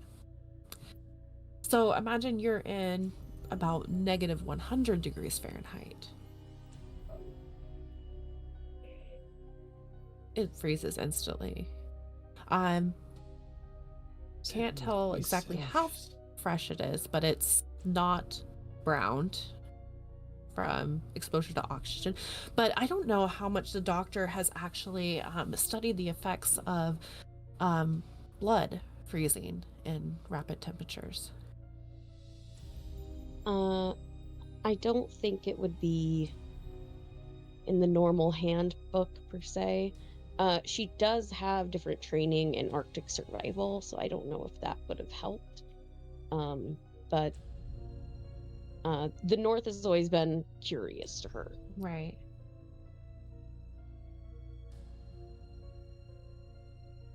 From all of your training, or maybe it's just the ice and the eeriness of this. I mean, it's not in any books. Like, who would go up here to study that?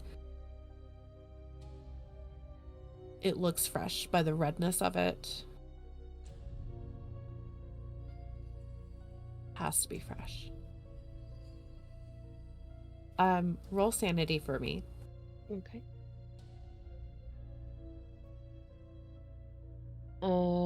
Hard success. You keep it scientific. You keep it medical. You think only in medical terms to keep the thoughts of like what might have caused this at bay. And as our doctor rises, potentially to tell everyone else or keep it to themselves, but old Varn sees this as well. A look sort of passes between the two of you, and that's where we're going to take our break. Looming dreadness. So we're going to take a break of about 5 to 10 minutes, let everyone stretch, get some drinks, get some food, and then we'll be back to hopefully figuring out what did this.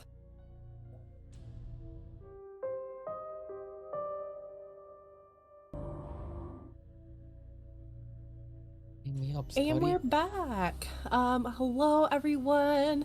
We were just talking about how Hoop is gonna be shaving off his beard soon. Gonna be a baby face, but it's for a good cause. If you're just joining us right now, we are playing Call of Cthulhu, and it is for our charity week. We are raising money for the Palestinian Children Relief Fund. If you haven't ever looked up that charity, I suggest that you do. They were founded in 1992. They're a non political organization that were founded by Americans that didn't know, we're trying to figure out a way to help. And if you guys are able to, every $5 of donations grants a hero point for the players, and every $10 of donations grants a villain point to the players. If you're not interested in the hero points or villain points, there are you get entered into a raffle every $10 for amazing books and even personal artwork by some amazing community members within the Caravan. And you can even do it anonymous if you don't want any of that, which is completely fine. Giving for the sake of giving for an amazing cause is amazing. And if you are not in a position to give, if you can just go to their website, learn a little bit more about what they do, if you can share or even like this charity, our posts about it, or share our fundraising efforts, that can get it, that is just as helpful getting the word out there.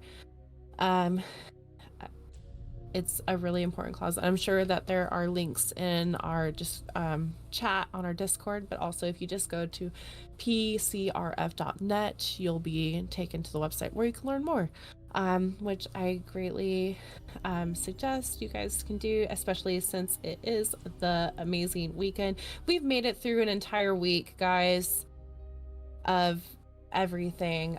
Somehow it's August, somehow it's almost September. I don't get it, but the amazing thing is we get to come together as players, as a keeper, and tell some spooky stories. And we're in the middle of a spooky story right now. I'm just gonna have us hop back into it where our doctor is rising up from where she just realized that the marks upon this ice that old Varn was tapping were human claw marks. Human fingernails were embedded in the ice along with drops of blood that she can only assume are fresh. But again, the effects of blood exposure at negative 100 degrees has not been studied well in this time period, nor with any sort of instruments that would be beneficial. So it is difficult for her to know exactly what it could be. But yeah, doctor. Nicoletta kind of looks around and says, be on guard. Does seem like something went down here. I'm really hoping these are not fresh, but I don't know. And what exactly do you propose happened here, Miss Hudson? Someone was drug across the deck, trying to hold on for dear life. What else do you think happened here? So no, we should investigate more before we surmise anything, I suppose. I thought the flakes of fingernails were enough evidence. I'm gonna continue past. Is there a way, like, can we tell how far they've been dragged? Yeah. Like the entire length of the ship, or? Oh no, it's not difficult. You actually see where, as you look up, because you did pass your spot hidden as well, I did. officer, and I think that your eyes focus on the see, there's two entrances below deck that are easily accessible. There's one door at the aft, one at the stern, that you could go down into the ship. There's also, you know, like the various other entries, but those are the two main ones. And the door to the ship towards below deck has actually been ripped off of its hinges. The metal is warped and almost folded along itself. And the door is actually lying about 10 feet away from the entrance. And the drag marks seem to go that way. It would appear that whatever happened here required the strength of at least a few, if not many. So everyone be on guard. We must make our way below deck.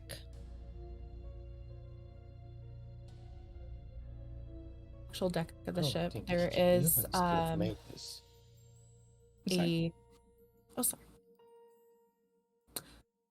there is a lifeboat, sort of a tarp thrown over it, kind of crusted and stiff with ice. You know, like if you were to touch it, it would come off as like a whole thing instead of like acting as fabric. The other issue is that you guys are still outside in the elements. It is beginning to snow softly. Flakes falling down, stark against the blue of your jackets.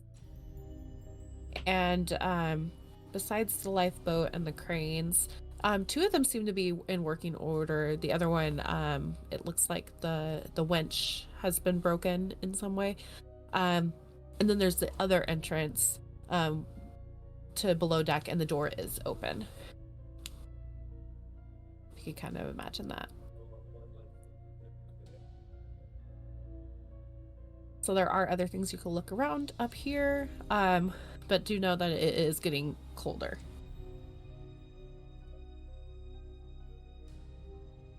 How close are we to actual liquid water? Good question. Varn, are you anywhere near the edge of the boat? Can wander over that way, sure. Or are they railing? On the opposite side of the boat from where you guys came up, there is actually a good sized hole of where you're not sure if the crew had done it, like where they had gone down to get to water. It seems a little bit too large for that, but there's some sort of you can see fresh water, but it's starting to ice over. So at some point, like the water had been free. It ices over fairly quickly if someone's not out there continually like opening it back up. Mm-hmm. But there is no, river of water. The ice is locked currently.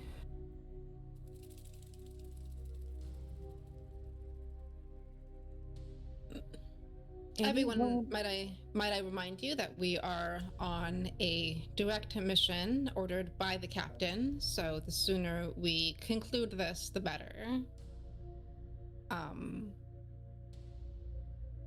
I will kind of gesture towards the alternate entrance. You said there was like 2 entrances to the below deck. I'll gesture to the one that isn't being led by claw marks, and see if the others follow.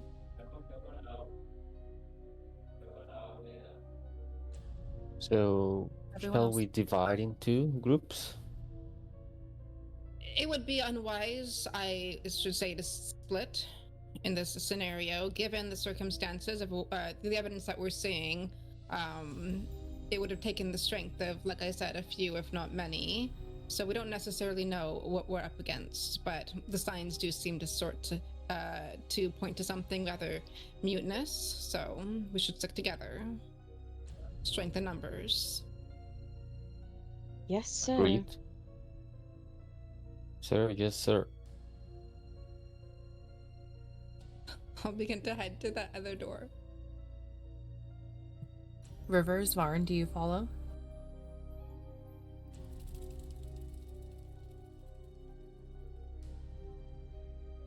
I'll plod along, continuing to tap if I see any interesting areas of ice.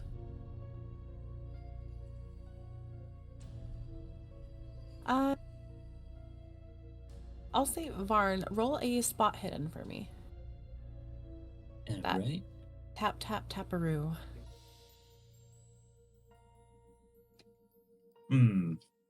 It's a one shot, and I got a lot of luck. I'll spend it. Hey. How much luck we spending on this? 10, 60 down to 50. Yeah. Tap, tap, tap, tap. Tap, tap. Eyes are drawn towards that lifeboat. You don't know if it's the way that the ice, not so much scratch marks, but more, like when you've slid something across ice. You look towards the boat and narrow your eyes. There seems to be a hand sticking out from under the tarp of that lifeboat. Hey, Holden, you look big and strong. Come give an old man a hand. No! He did not. I shuffle over and take my stick and just push the frozen tarp up and just slide it off. There is a deep sigh. Right behind Steve as he just goes.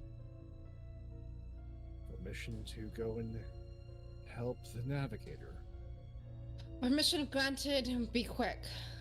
Hey, I think I found one. I go over with the axe. what has the old man found?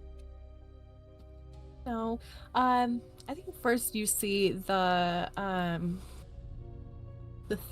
tarp. It doesn't necessarily slide off as so much as it kind of crashes off and makes pretty loud sound. And it actually breaks in half, this fabric that's been frozen. And as you sort of walk up and look over the edge of that lifeboat, it's kind of a strange word to use at this point, lifeboat, because there's a dead body inside. Death boat. Yeah, death boat. Death boat would be a much better word for it.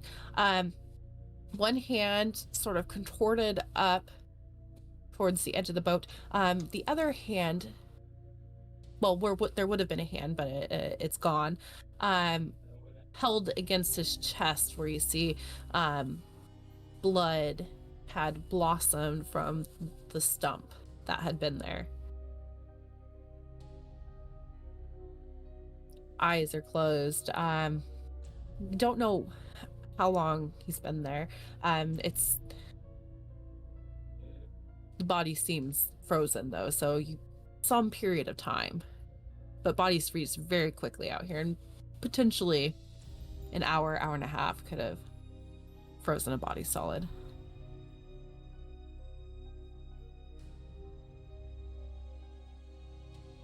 How often has Holden seen a body? This isn't the first one I've seen, but this level of maiming, yes, that's the first time I've seen that. Yeah, maiming. Roll me a sanity roll. Alrighty. I think anything really prepares I'm you. good. Yeah. Or maybe, I mean, how well do we know Holden? Y'all don't. It's interesting. I don't know how many times you've seen a body, but for some reason, it seems like when it's a body, it's no longer a person, it's dead, it doesn't feel like a person anymore. It doesn't seem like it's a person anymore. It almost like a mannequin, if you would. Some crucial element has left.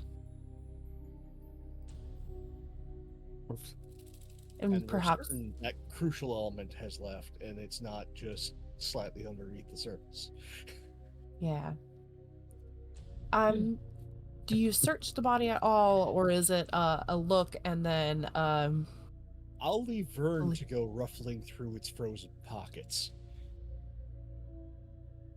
Yeah, and I'll do that. hard to open frozen pockets, but you do notice. I don't need to be delicate. I'll just rip it. Tear it right off. No. I mean, No. can do. No tienes que ser así. Roll me Lee. Straight up strength test. Strength test, yeah. I was like, wouldn't it be a sleight of hand? Yeah. He not strength? back. It shouldn't be. Right? No, that is an 80 out of 60. Because I cannot roll unless I'm the GM. True. I'm guessing that Varn wears mittens. Oh yeah. Yep. Hoping so. Yeah, it's hard to get a grip on slick frozen clothing material, especially with mittens, and you're wearing more than one pair of gloves. It's usually like multiple pairs, so you can't really gain any purchase, but you do see that it looks as though it's not a clean cut. Do you have medicine or first aid? I have a little first aid. Give me a roller of that. Can't imagine it's going to go well. Who knows? It's a 90 out of 30. Yeah, Sounds don't go well. Right? Oh. Um, you know, hand gone. Doesn't look clean. Rarely does. Nope. You know, people could probably bleed to death from a hand being gone. There's some vital arteries there, but you ain't no doctor. There's another doctor on the ship. He knows his things. Are you holding your staff? Oh yeah. Out of the corner of your eye, you see movement.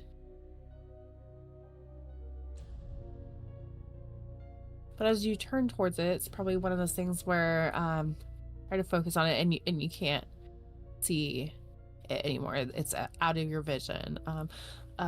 Glimpse of, I don't want to say white because everything around you has been white except it's twilight, so it's more of a brighter light that you wouldn't expect here. Some other figure, shadow, moving around the ship. But it seems like the moment you are about to focus on it, it's gone. Has Holden wandered off? No, I am still close because you seem to be insistent on rifling through this person's corpse. It's frozen solid. Don't think we're gonna get much off here unless we thaw him out. Think the doctor will care? Honestly, we just need to satisfy Stevens and get off the damn boat. All right. Do you guys head below deck with everyone else? Yep. Yeah. Perfect. But first, while that happens, I want to go back to the other group of Jeremy, our doctor, and Officer Stevens. You said you guys were heading towards the door that doesn't look like it's been torn off its hinges and without Correct. claw marks Yeah. dragged to it. Yes. Good point. Good point. I see why you might choose that door. Makes it easy. As you get down to the door, how are you proceeding? I'll be taking the lead, sword drawn, gun out, protective of those behind me. Sword drawn. What is your sword made of? And do you remove any of your mittens to hold it? I assume an officer's sword of that time would have been like steel or yeah, so Yeah. probably steel. Most likely, yes. I will keep my mittens on. Keep them mittens on. Keep the mittens on. Perfect. Who's following behind you? I'm probably following, very dragging my feet a bit. Definitely very wary of entering this ship and making sure that wherever, like, if she, like, as we're walking, her hands are kept at a distance where if she needs to grab up to grab this dagger, she can. Okay. But it's almost like every movement she makes is very calculated as she's maneuvering across this ship. Yeah. And speaking of dragging their feet, Jeremy, can you roll con for me real quick? Jeremy, poor little guy. Them scrunched feet. Ooh, 74. All right, I'm assuming that's a failure. Yeah, 74 out of 70. Okay. You could use the hero point. You could use some luck if you wanted to. Well, let's use 4 luck, whatever. He's gonna die anyway. Hey, What does that's that bring your right. luck down to? 31. Perfect, perfect. He's not You know- that lucky. So like when your toes are all scrunched up in your boots, you can still wiggle them a little bit. So every so often, as they feel like they're going numb, you feel those pinpricks shooting up your legs. It's, wiggle them around a little bit, get that blood circulating as much as you can. But still keep going down. Stairs are gonna be a bitch though. As the feet push forward a little bit. Because the doorway that you guys are going through leads downstairs, down further into the ship. And as you guys reach that entrance, you hear sort of a choked sob, a cry. There's someone alive.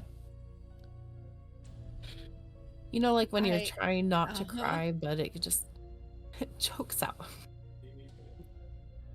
The men of the terror are my men too. I would like to try to investigate where the sound is coming from. I have a duty to help. Officer's honor. Dr. Jeremy, you hear this as well. There might have been like a slight pause in Officer Stephen's step, but he continues going downwards. It's not too far. You guys What's could that? see like where it's going to level out. It's not like many steps. It's probably about like 10, 13. I'd like to stay at like mid-range of where if it actually turns out to be a person I can help, I can get to the officer quickly. But if it turns out it's a trap, I can run faster than the officer in the nicest way possible. Like, I think she's just trying to stay in the middle to go where is needed. So let me clarify this way. If it was a zombie apocalypse and Danny was running next to you, you would push Danny down so that the zombies would eat Danny and you could keep going. Yes, I would pull a Shane. I would Cool. absolutely Okay. pull a I Shane. just want to make sure. No! That's cold. Yep. Officer Stevens, you walk down the last 3 steps. Officer's sword up. You do have 2 rifles. Are you carrying them both? Did you not entrust them with anyone? I've given one to another crewmate. Probably. Who would I given to it? Old Varn, yeah. I've only given it to either Rivers or Hudson, but I suppose Rivers might be more acquainted with a gun than a doctor. No, so maybe Hudson.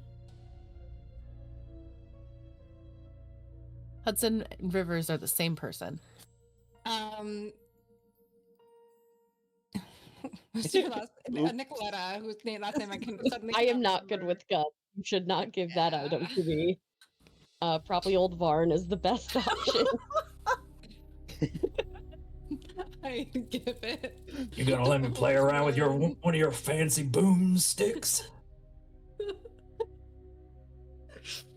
I mean, let's see. If an officer hands you a gun, Rivers, do you refuse it and say, I don't know how to use that thing?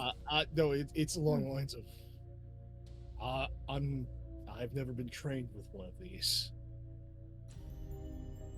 I will give it to Old Fern. And like kind of like as a flashback, there was like great reluctance in my face as I was passing it over to him.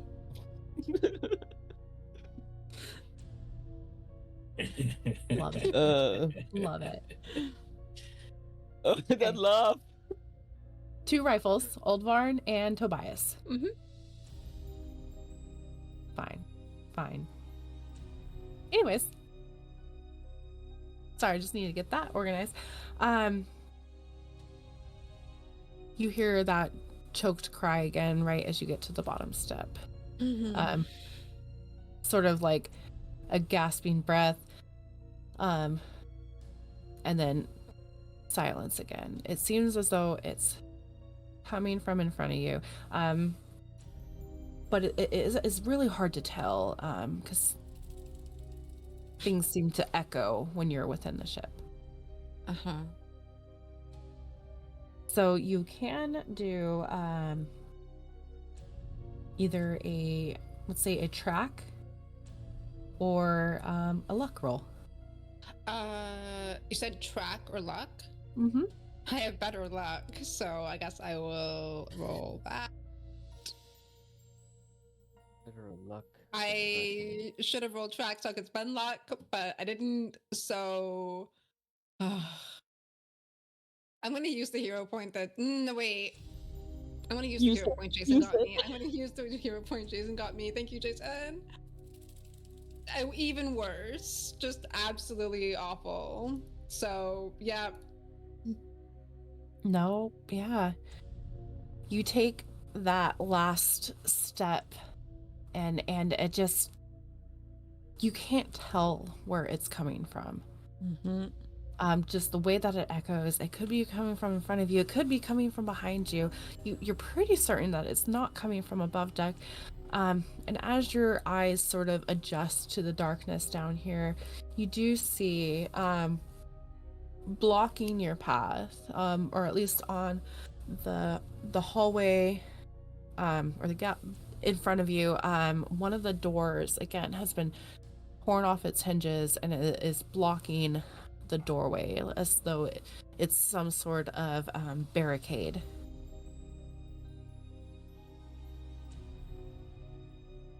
You said you're holding your sword, correct? Yeah. And I'm sure the rifle's, slung on your shoulder. Yeah. So there's 2 rooms to the left and right before the barricade, but there's also another like path sort of behind you. Can I sheath my sword and take out my rifle? Yeah. And if they're like, as an officer, if there's a door that seems barricaded, I think that's the one I would be most interested in taking a look at. Yeah. You do know, because the ship is very much set up the same way as your own ship, that sort of behind you would have been sort of like a crew lounge, like where the crew would have gone after, to warm up, Okay, yeah. eat. And then forward, there would be like some officer bedrooms, because they actually got their own like little area, whereas the crew lounge would have been like mostly where hammocks were and everyone else kind of slept. And where would the captain's quarters be? The captain's quarters actually would have been up on the top deck. Oh, right. Where the door that was pulled off was as well. Back that way. Okay. But the door that seems barricaded up ahead, what would I surmise that room to be? Probably it's just some officer rooms. And it's not very, it's just that this door is in the hallway. You would need to climb over it to continue on. It's not like completely blocking it. I think I would still head towards it. Unless I hear any other noises or any other sounds in my surroundings, or notice anything else in disarray. Well, it's like the cry, and maybe this is what also made it difficult for you to figure out where it was, is that you're hearing like the cry of like the timbers in the ship, as they're being like slowly crushed by the ice around it. You hear every sort of, it seems like, drop, every sort of shift on the deck above as Rivers and Old Varn are walking.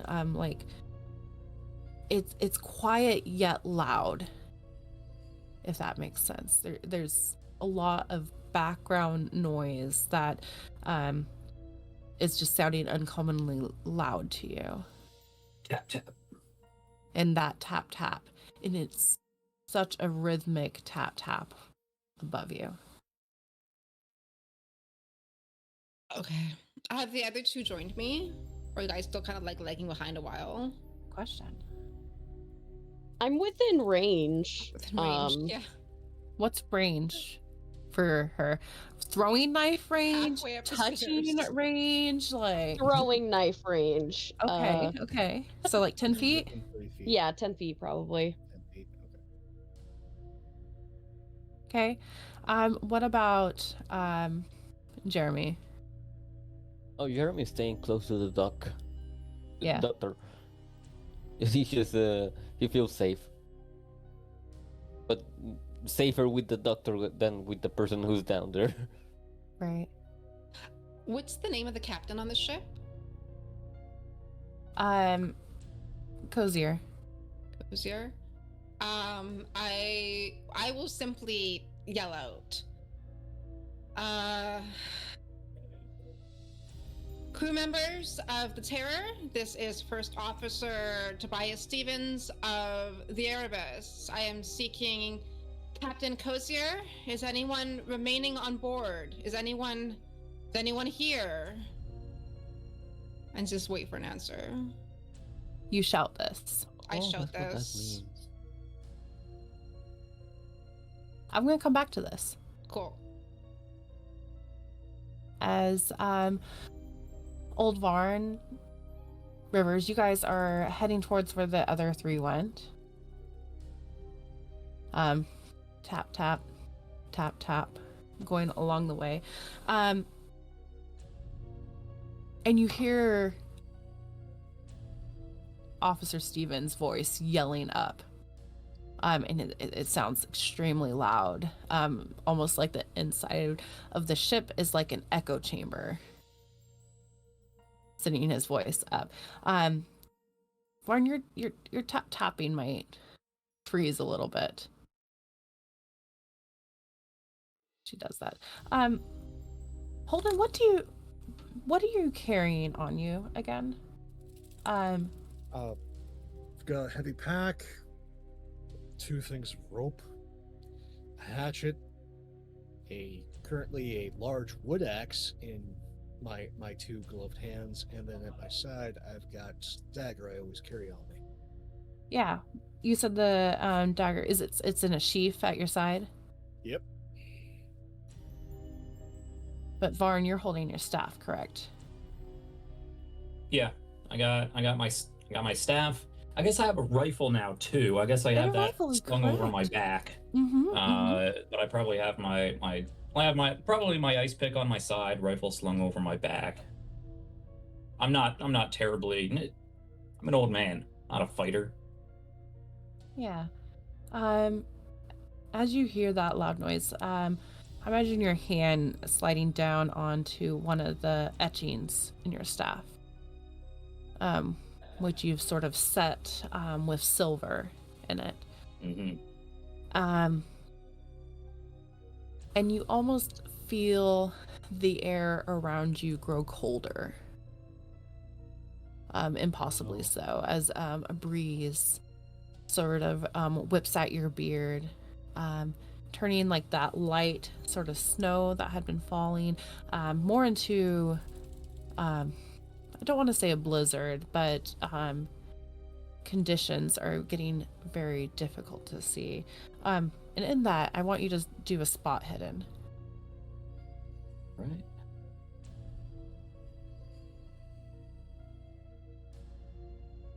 Nope. 84 out of 50.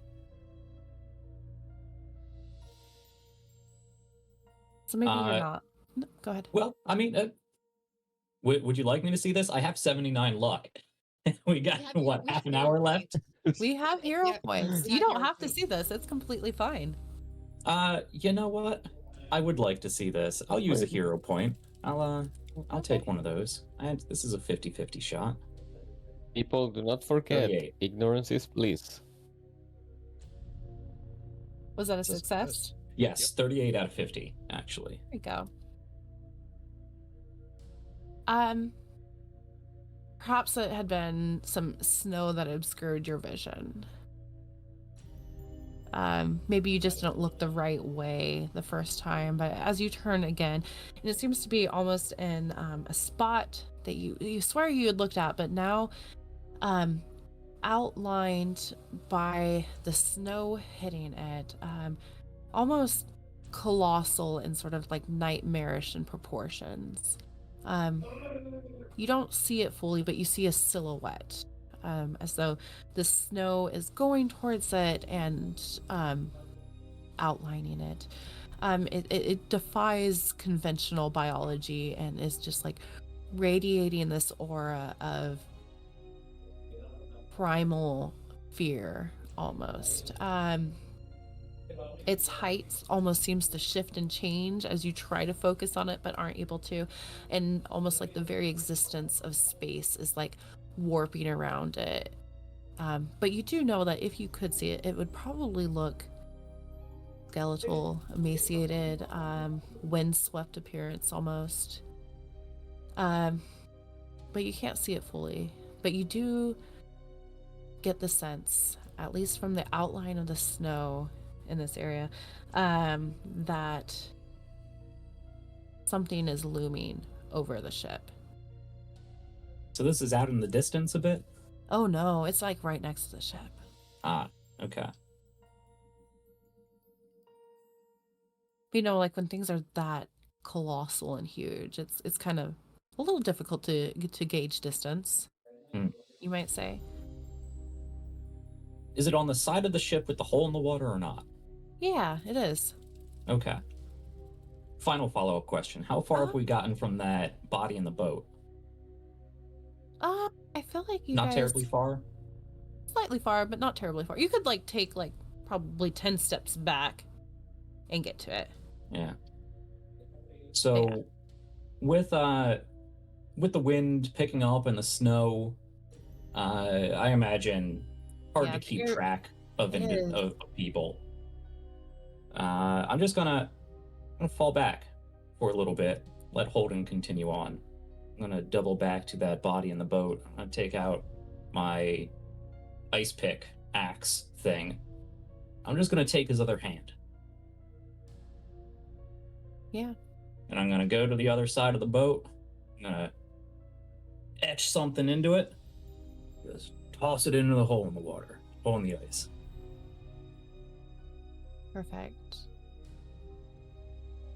Tap, tap. Little splash, little tap. Holden, visibility is extremely difficult. With the wind picking up, the very air, you know, you thought it was cold, frigid. It's unbreathable right now. And it seemed to have dropped like this almost, you know, as soon as Officer Holden started shouting.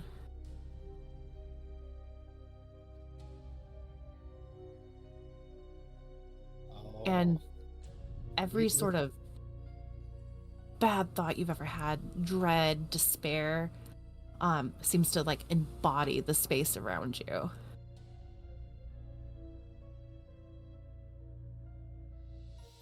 With that sort of oppressive cold and oppressive thoughts, there's he speeds up and heads quickly down the stairs in the direction that Stevens and the rest of the party went, not paying attention to his surroundings. Yeah. I think as before you get completely downstairs, I do want you to make a con check. 32. Good. And that's a success for you, I hope. Yes. Okay. You hurry down the stairs. The rest of you, not so much like the dread and despair, but an overwhelming sense of cold. And it feels like all the air in the ship is being pulled out. Like wind is somehow rushing past you.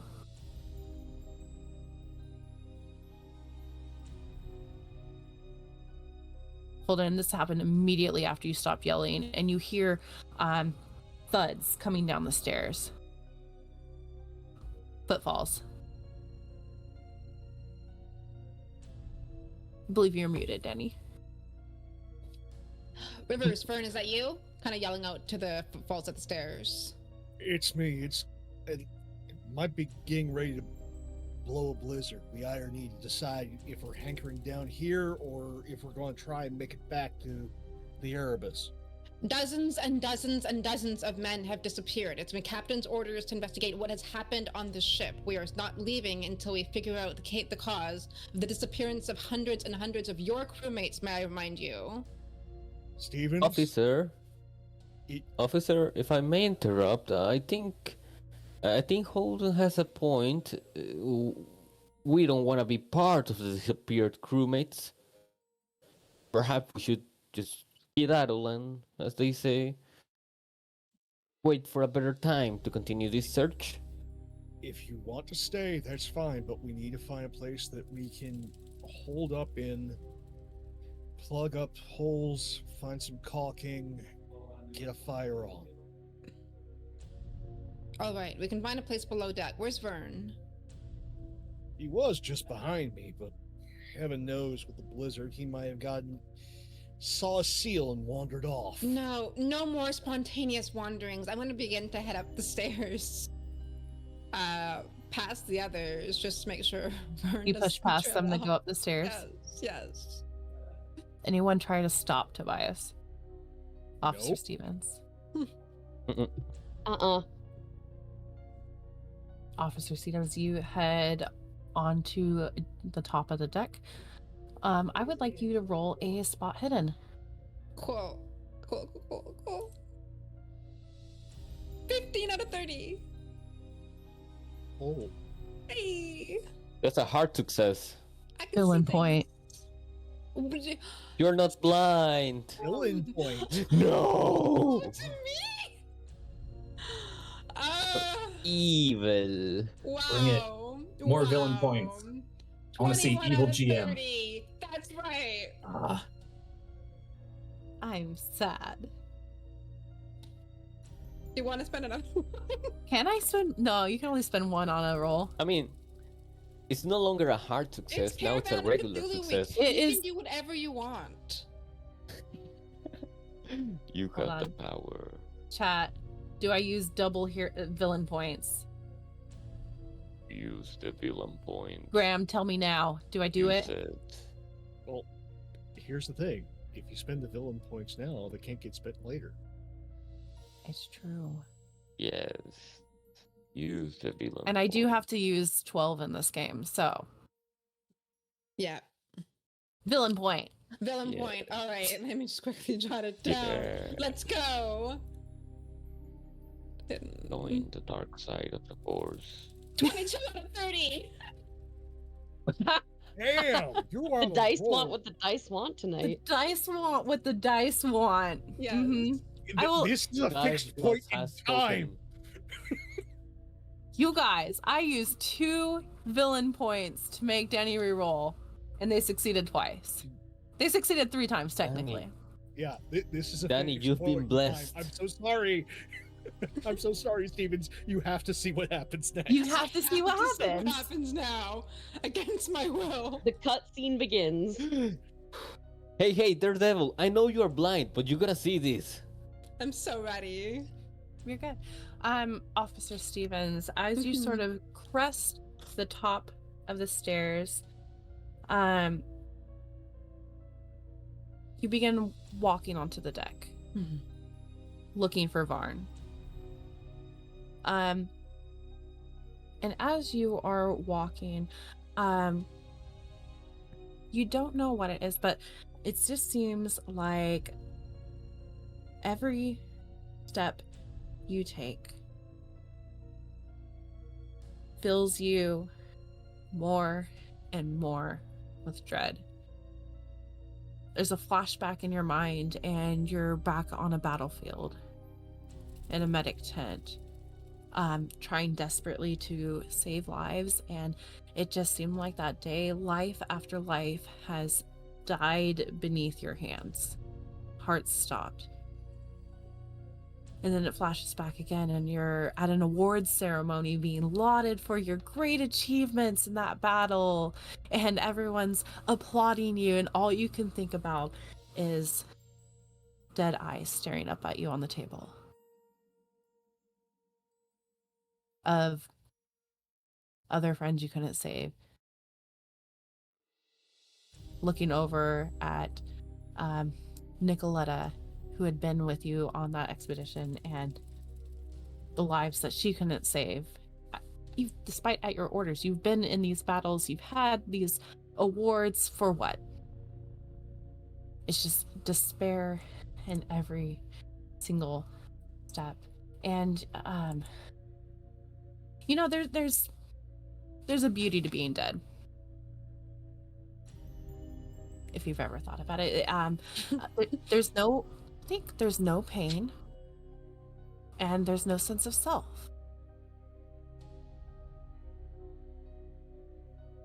As you look up, you see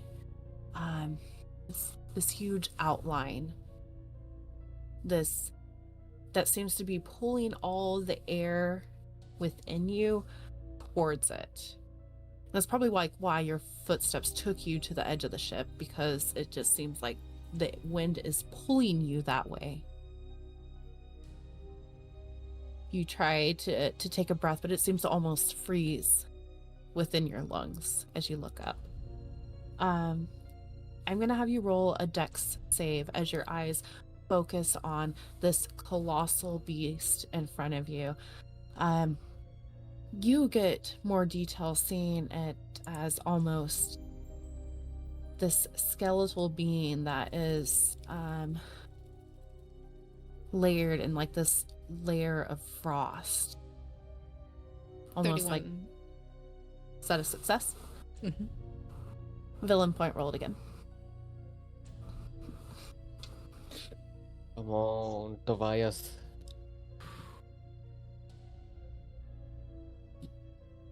81. That's a Fudge. fail.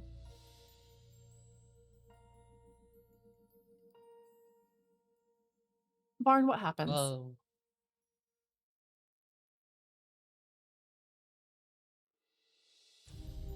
Yes, Varn is going to sort of dagger out and...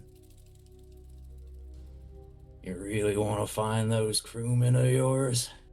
Take my ice pick just under their knee, slice and flip her over the edge of the ship.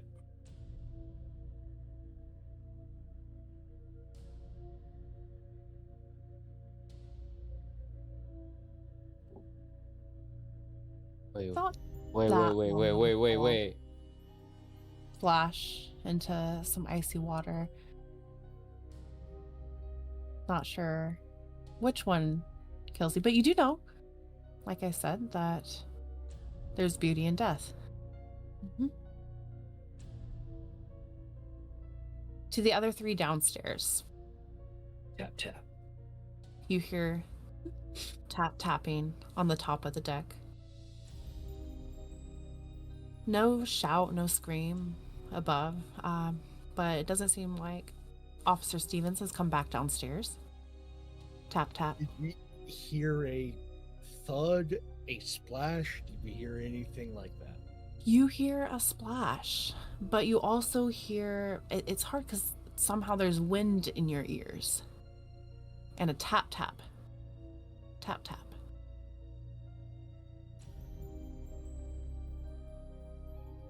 Over his shoulder, Holden just goes, if the terror is like the Erebus, there should be another set of stairs. Go off. Further down and to the right, that'll be the armory. If it isn't Further, locked, barricade yourselves inside. further down to the right. Once you get down to the base of the stairs, it will be to the rear of the ship on your starboard side. Tap, tap. What about you? I'm going to find out what that splash was. They hit the water. They're already dead. And I need to know what caused the splash. Get inside. Question for What everyone, thing? real quick. Are you on the Yes. stairs or have you gone down into the hallway? I went down to the hallway because that was Yeah. fucking cold up there. Mhm. Yes. So, are you going to follow River's advice? Find some place to hold up? Yes. Mhm. Yes. Try to find the indeed, armory. yes. Mm-hmm. And Doctor, were you going to say something else to Rivers? I think I interrupted you. I'm sorry. Doctor just basically kind of gives a look of, you know that you might not come back from going up there. Just kind of that knowing glare of like, this is stupid. There's that, and then there's this just. You really haven't been around Rivers? Mm. His eyes almost change color as the grip on the axe is more relaxed now. You've been around killers, soldiers. This is someone who knows how to murder another man. I think that in that moment of like seeing that,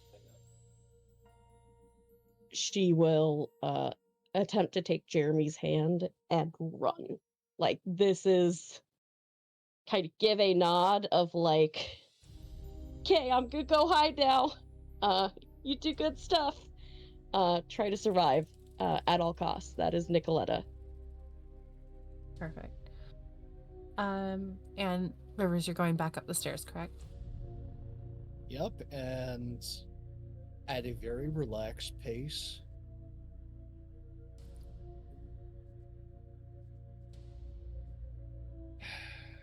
There's a sigh.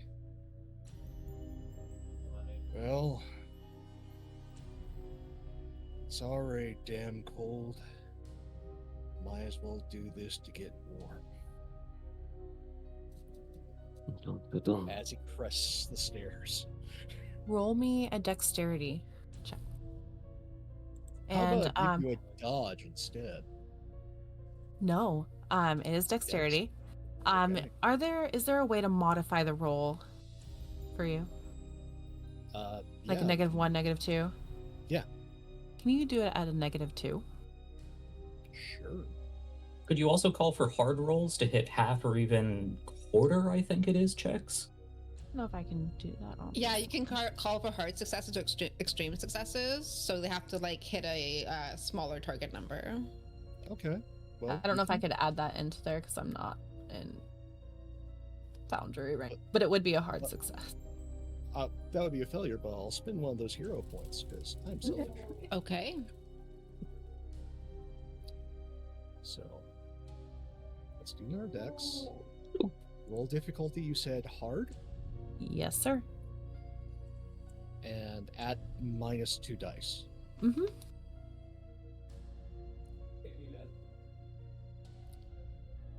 That's a 77. And we are looking for a 30. Cool. I'll spend 47 luck. Luck. That's a big gamble, boy. Spend it. I'm a very angry There we man. go. Very angry. You wouldn't like him when he's angry. How much luck are you at? 3.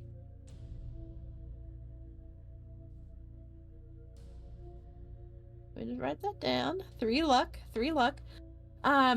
Yeah. Do a spot hidden for me real quick. Is that with any modifications? Ew. You can do a spot hidden or even a natural world. We'll do a spot hidden. Survival also works too. Oh, that's Oh, a 6. That's a wait. That's six. extreme success. Yes, Extreme it is an extreme success. success. Extreme success. So as you fall, you slip a little bit, but you catch yourself. You notice that the stairs have actually been iced over. Layer of ice that has been placed on them. And let's see here.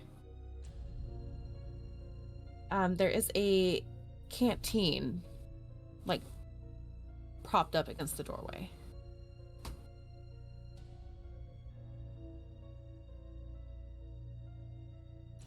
Anything interesting about said canteen aside from everything being icy?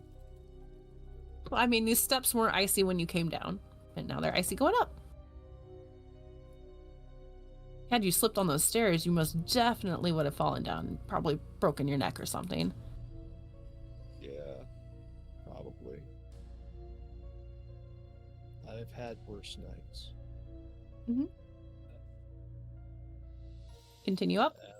Unless someone stops me, I'm going up. Going up. Feel free to. Perfect. Again, it is so impossibly cold up here. It to the point that it's difficult to breathe. Like, you didn't think it was possible to, but it almost seems like the air is almost freezing within your lungs. Like your body's not warming it up enough as you breathe it in. Go ahead and roll me another spot hidden. All right. As the snow and ice continue to whip around you, making your visibility difficult. So you will roll with a hard. Okay, so that's 27 versus a 50. So I've failed the hard because that would be 30 under. And I don't have the luck to spend to make it better than that, so I missed that spot hidden. So you see, can't really squint your eyes because they're frozen open. Standing near one of the cranes on the deck, an outline of a shape, human height. But you can't like see any details about it. You just kind of sort of that silhouette. The snow dies down for a second as the wind whips another direction, and I some don't dark shadow. need definition to hit something with an axe. Are you throwing your axe? I'm not throwing it. I'm rushing the guy and hitting him with my axe. You rush forward across the deck, axe raised. Did you remove your mittens so you could have a better grip on it? Nope.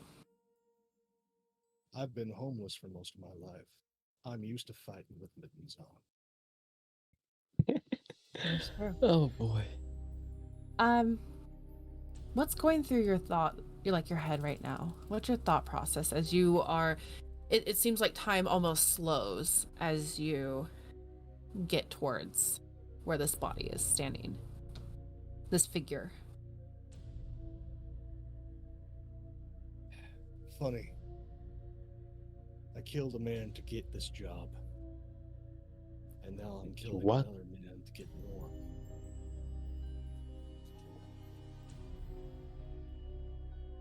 You're within another step now as you swing the axe down towards them. And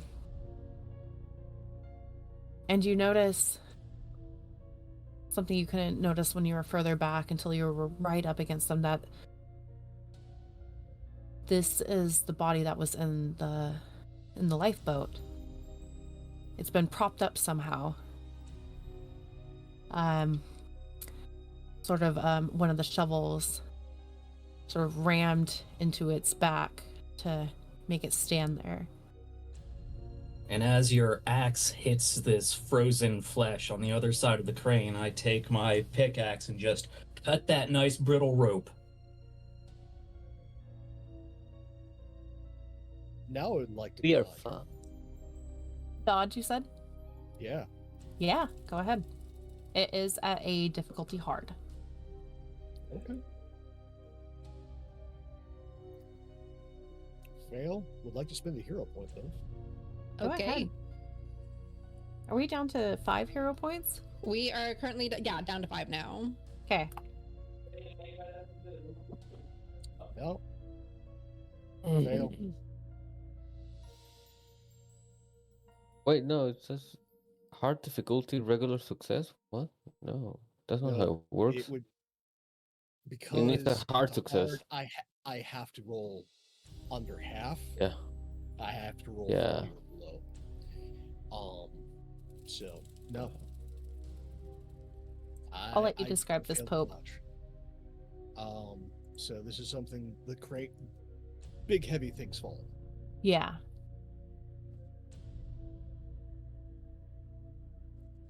There's just a short chuckle as he doesn't even look up. He just sees the shadow coming down.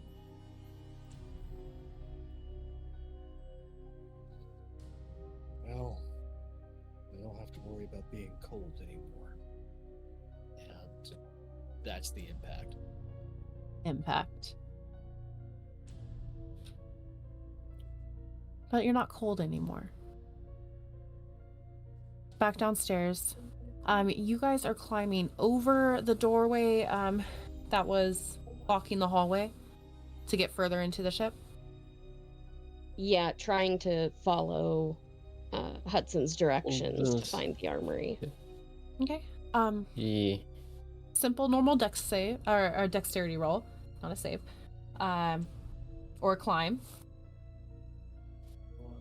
Let's see, how good am I on climb? Nope, dexterity. Excellent. You got a solid 20 in climb, everyone does. Not that nice. Hey, I'm gonna spend some luck. A Bring that down to a luck Same. of 70. Okay, both of you are spending luck to get over this door. Yeah. So that's a 27. There we go. Yeah, I think Yes. as you're trying to scramble over this door that is blocking your path further down the hall, it's difficult going. You're kind of encumbered by the stiff jackets and pants and boots that are too small and mittens. It's just, if you were in normal everyday wear, this would have been a piece of cake, but it's all of those things combined trying to get over. But you are successful. But as you climb over to the other side, the landing isn't as far down as you would have thought, because as you both land on top of 2 bodies, mostly frozen. So the fall wasn't quite as off, but you are over. But it does, as you sort of get a closer look, the entrails of both of them have been ripped out, and they look almost partially eaten. I need you to both roll me sanity. Or sanity. 80 with a regular success. Okay. 22 regular. No, hard success actually. Perfect. I think you both are scrambling so quickly trying to get over this. It doesn't even fully register that you've just fallen off on top of like partially eaten bodies. You run down the hallway, trying to getting towards the armory, following the directions. Do you remember what he said? That it's go down and then it's on starboard side, I believe. Yeah. So you get over there, towards the armory. Roll luck. Okay.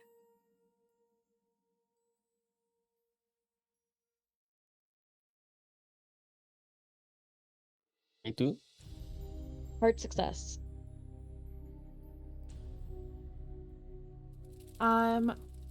The armory door is open. It wasn't locked. I don't Probably because trust someone's that. already been in there.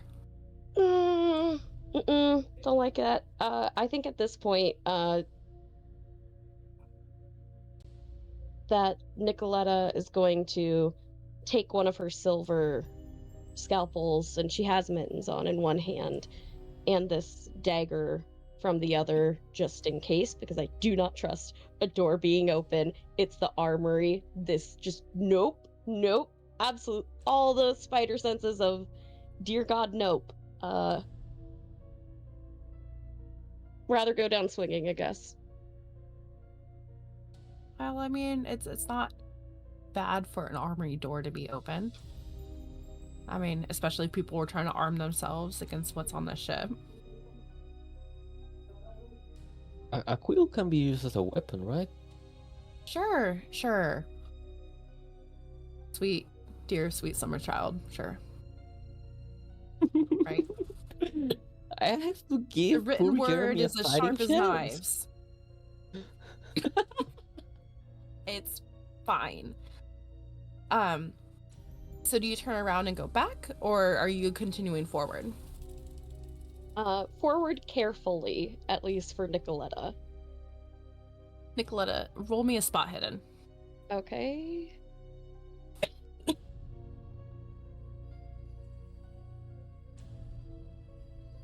Hard success, Nice. 16.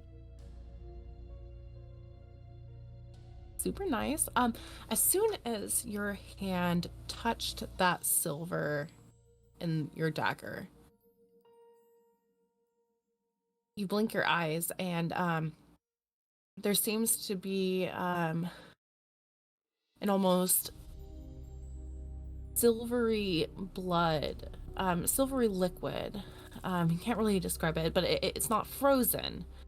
On the floor near your feet. I That don't like you that. hadn't seen. You haven't Does seen it look earlier. like blood? You can touch it. I'm too nervous to touch it. Nicoletta's, she's got a 70 in intelligence. It's just a strange, a silvery liquid that is still liquid at this temperature. Okay.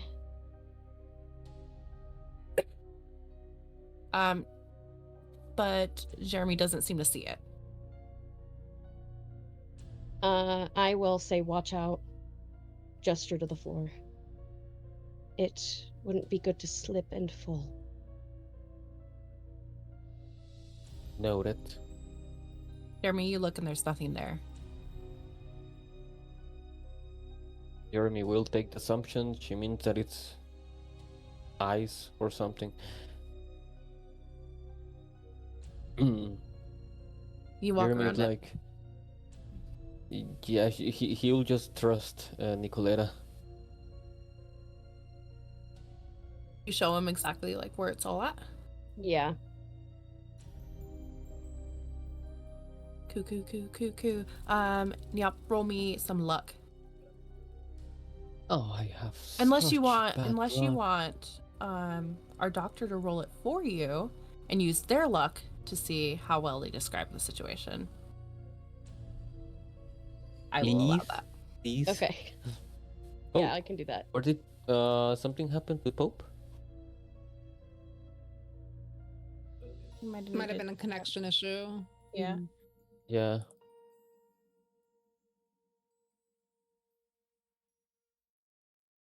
Okay, rolling luck. Mm-hmm. Hard success. Villain point. Okay, I'll do it again.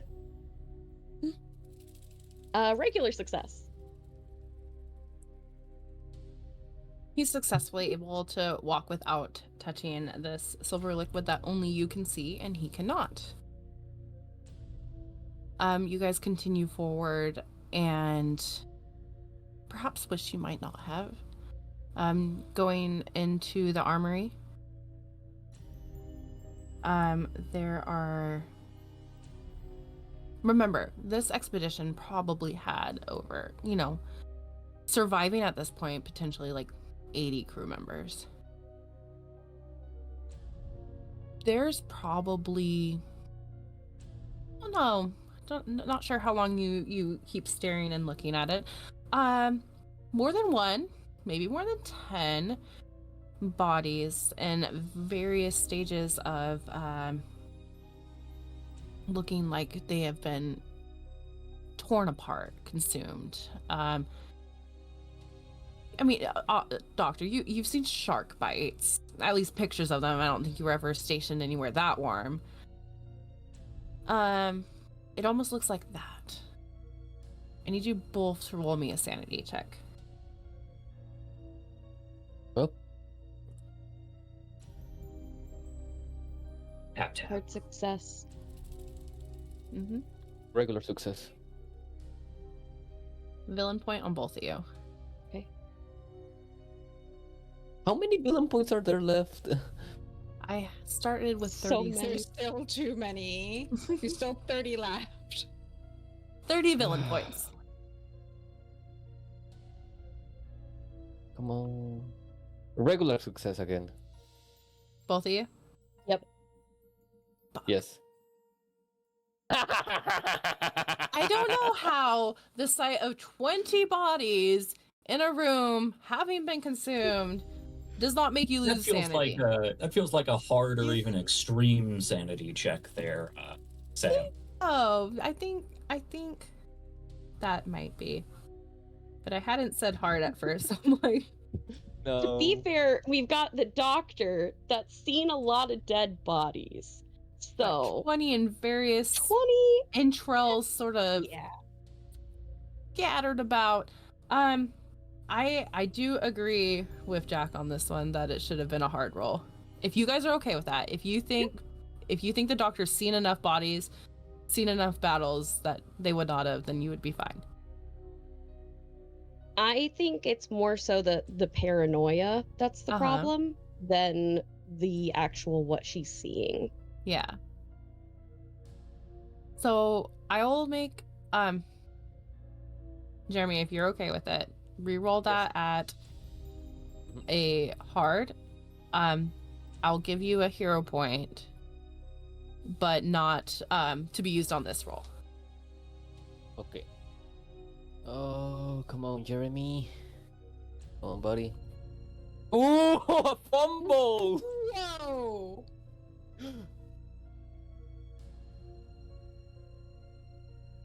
Jeremy, buddy! You don't Fun, read fun, those fun, anatomy fun, fun. books.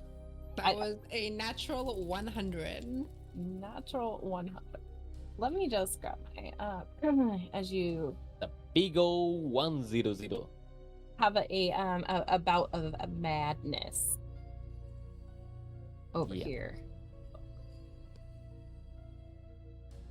There you go.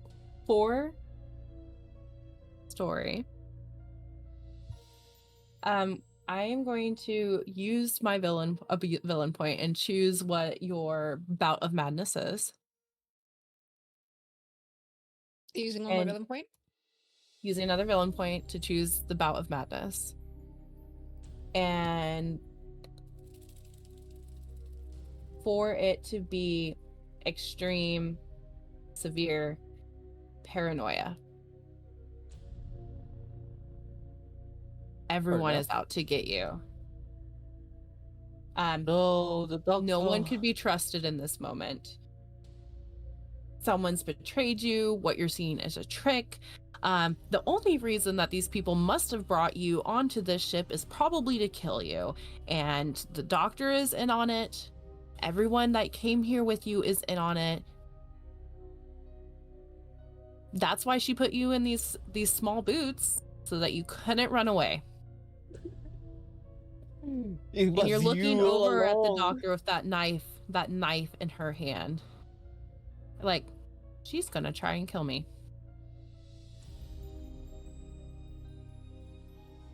I have a quill. Shouldn't be too much farther. We should be able to find the armory, no problem.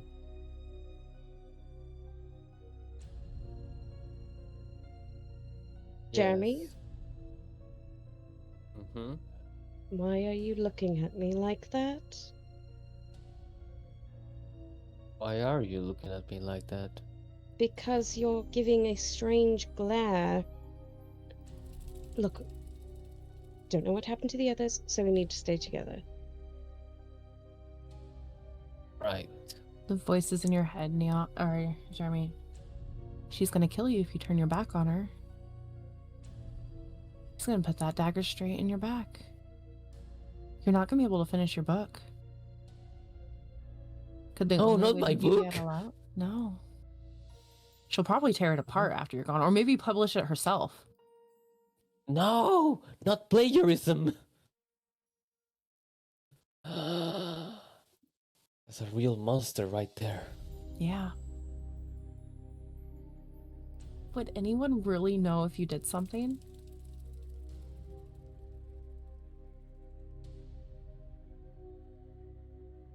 No. Is there any way Jeremy can fight this, or is he just done for? It is a bout of a madness. There isn't really a way to fight it, because we don't have time for you to kind of like work through that. Need a therapist. You need a therapist, yeah.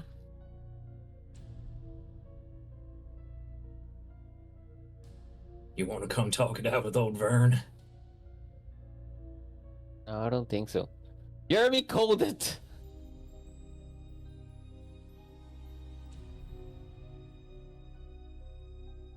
Do you need a moment to think about it, Nya? It's hard to make a choice. I'll give you a moment to think about it as the camera pans over to old Varn. There's not much for you to offer up of Golden Rivers.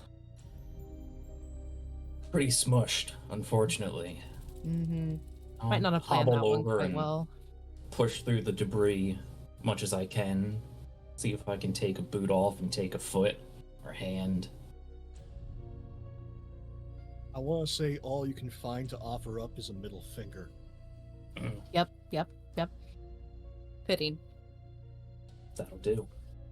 And take that and chuck it off the side into the hole in the ice.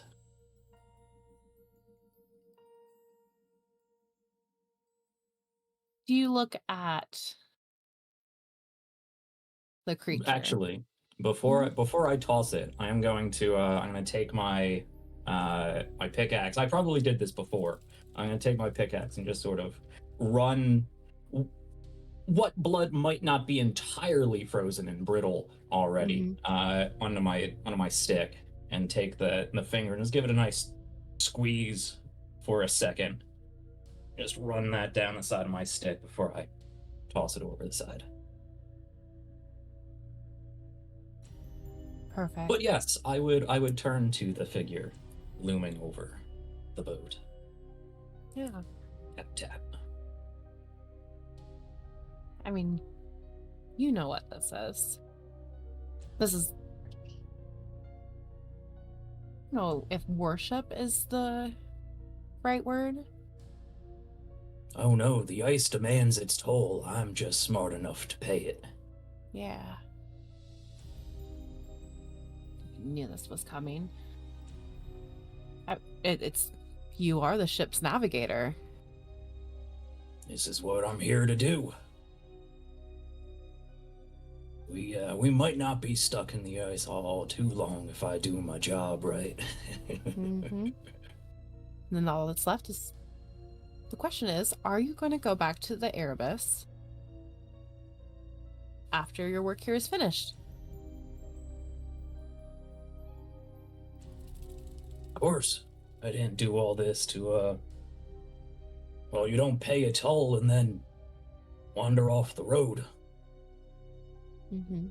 We'll see. The toll might get a little higher, but eventually I'll get where I'm going at least.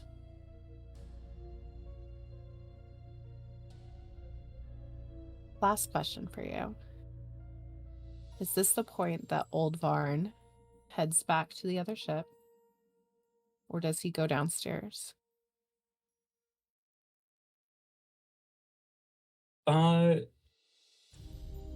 No.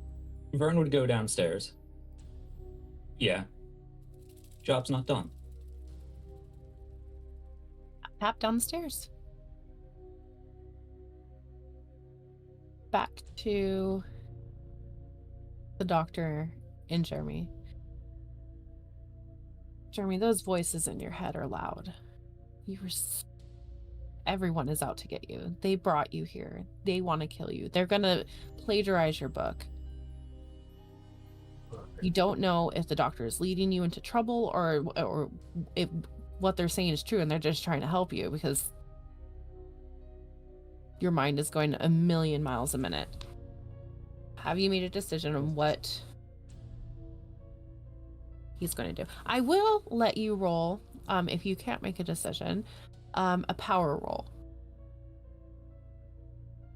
And see if you can resist the voices. It will be hard.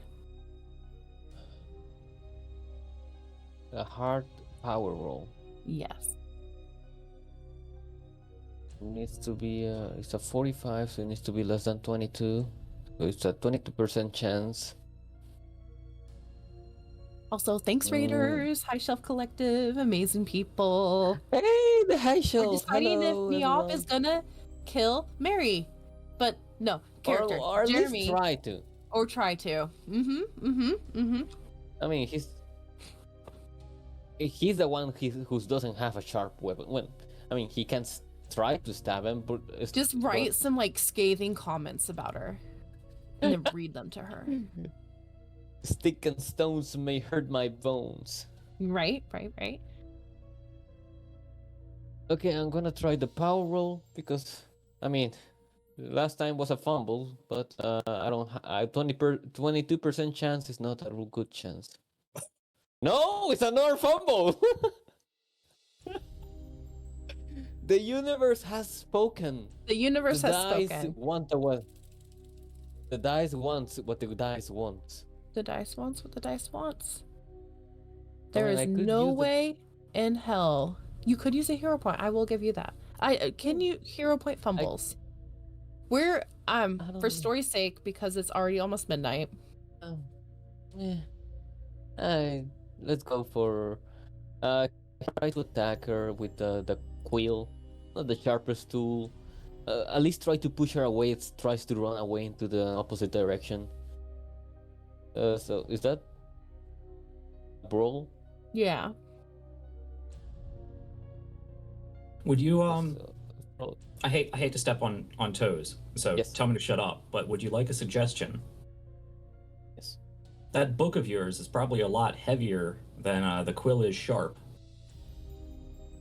Give her a nice conk on the head, maybe somewhere opportune. You know, that's a good idea. He just takes the book and at least tries to. It's a Right. 25% chance to hit.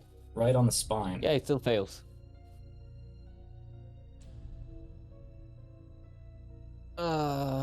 There's still a thud Poor against you, Doctor, as Jeremy has tried to hit you with the book.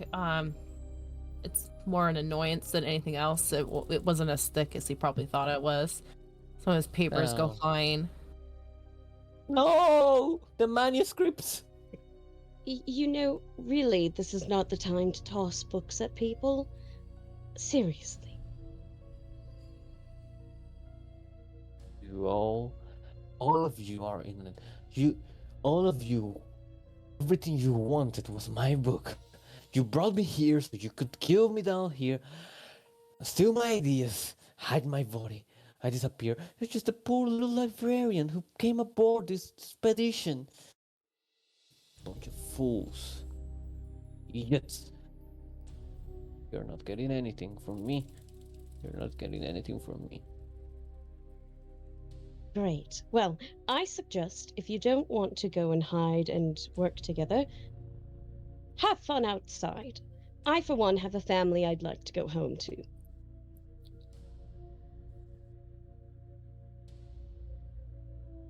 Do you run off? He's he's gonna just run off in the opposite direction. The opposite direction was back to the stairs. My friend, old Varn. I mean, he doesn't have. No, go ahead.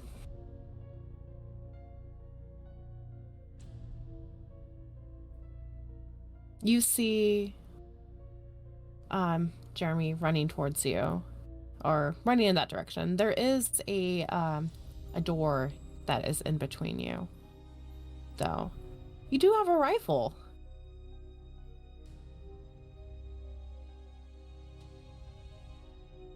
Yeah, I do have a rifle. Let's see how good I am with it. There's a door between us, you said. So I'm just gonna stand to the side of the door, wait for him to run past, right him back. Your plan to climb over the door to go back above deck, or Oh, perhaps I'm misunderstanding the scene. yeah, sorry, here. it's in the middle of the hallway. The everyone had to climb over it to get further in. It's like one of the doors has been thrown off its hinges. And when you look into right. that room, you could see under the bed another body. Okay. So he's gonna have to vault over this door. Or he's gonna go further into the ship. Okay. Well, I think my plan still works about the same way. If I have time to. There's 2 rooms on the other side. Either side of the door if you were to climb over it. Okay, sure. Yeah, not to get too tactical about it in Call of Cthulhu. I'll just find some place where I can back myself into the shadows in an advantageous position. Yep, you can spot hidden. All right. Where's the spot hidden? SSS spot hidden. It's a regular or hard. Just a regular. That's extreme success, actually.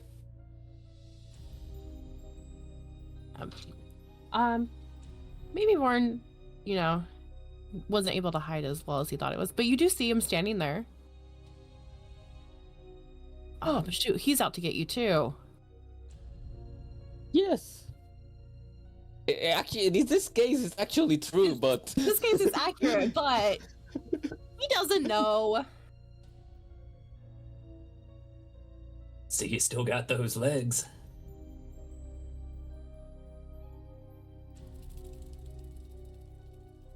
Bro,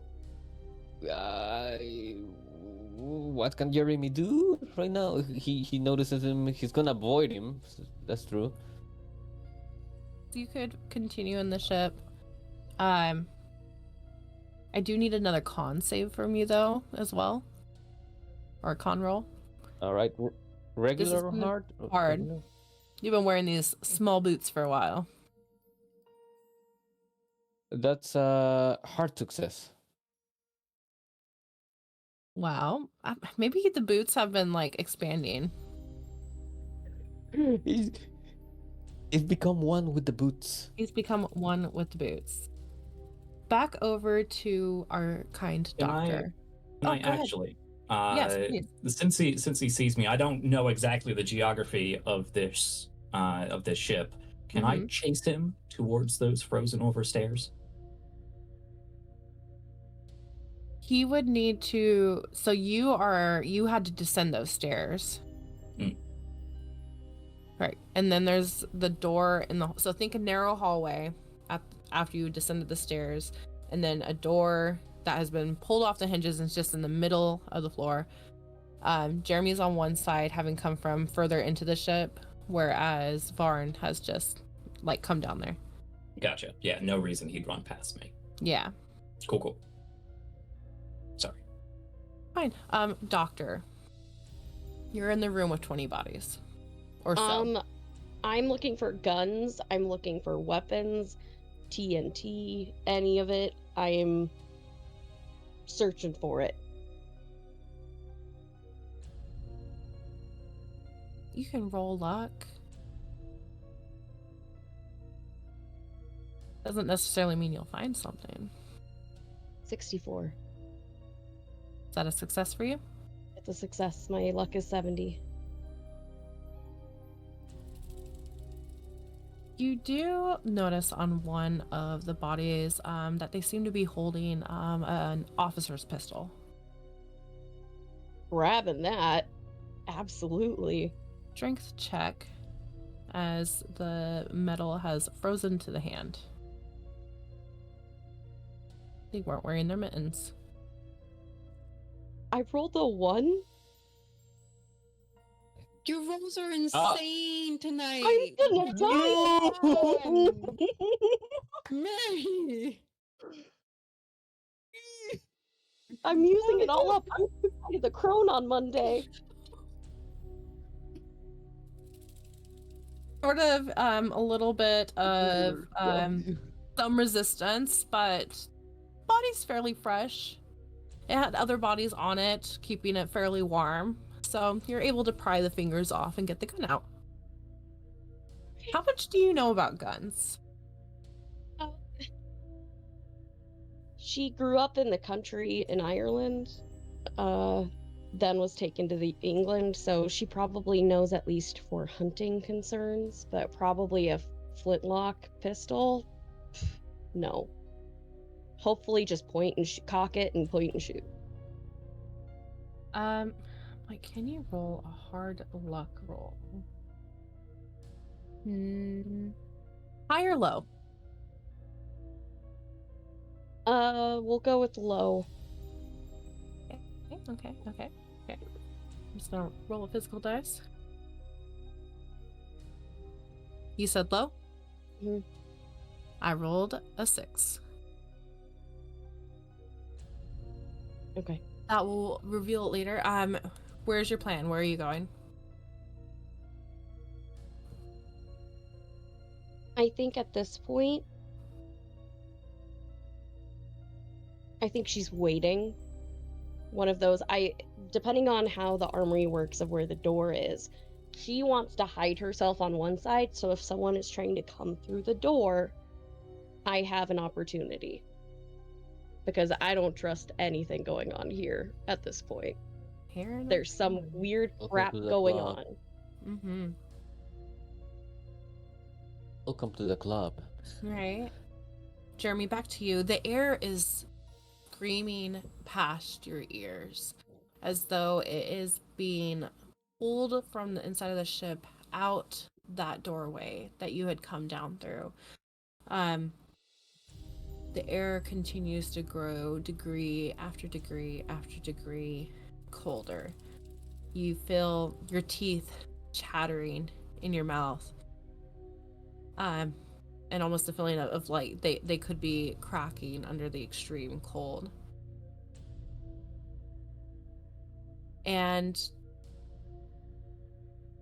the only thing you can think of is ahead is death, behind is death, people trying to take your manuscript,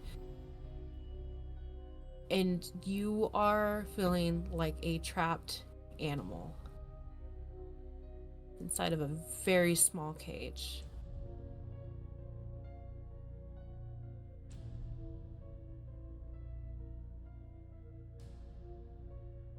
And again, you have that feeling of, despite the wind screaming past your ears and the sounds of the ship and the despair and paranoia that is growing within you, again, it's your heart just slamming in your ears. Fire. I need you to make a decision which way you're going. So, it's either back to the ship. Further into the ship or trying to get out onto deck.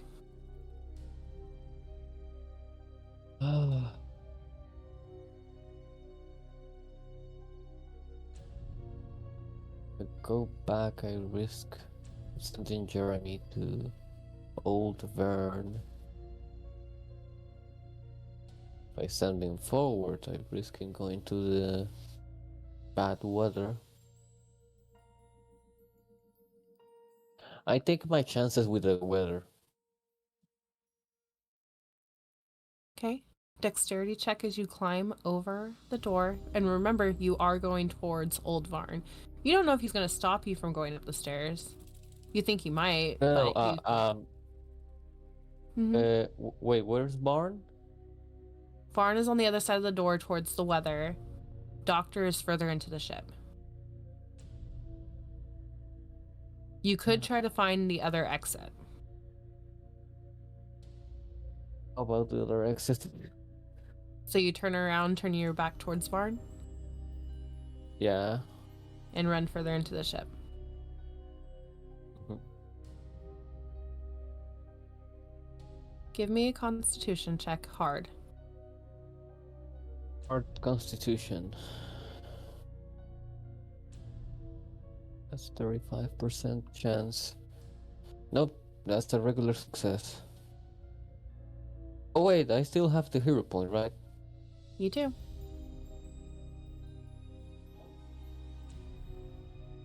Ah, that's better. A hard success.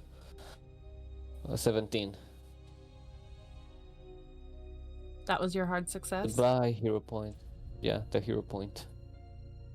Cool. Mary, how long do you wait?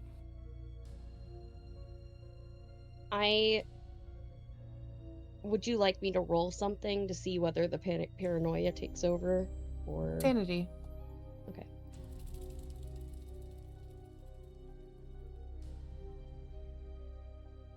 Regular success. A 98 on a 99. At 1 point. This isn't. Jesus Christ. I'm gonna die on Monday. Zoe's dead.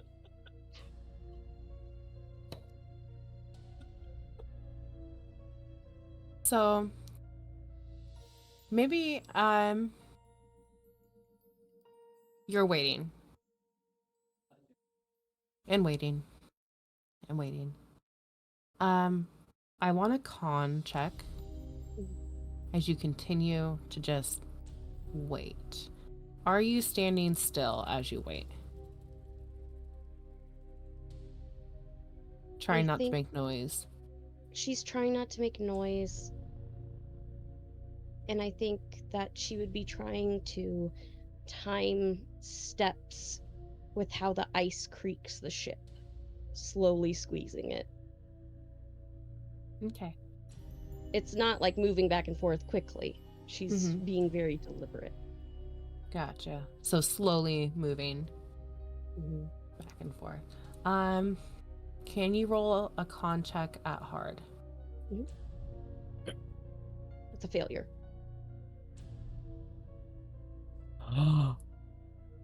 It would have been better had maybe the paranoia had gotten to you. Because then you wouldn't have thought to just, wait there. And wait there as it kept getting colder and colder and colder. And there's this certain point when hypothermia sets in where you don't feel cold anymore. Actually, you begin to feel warm and okay.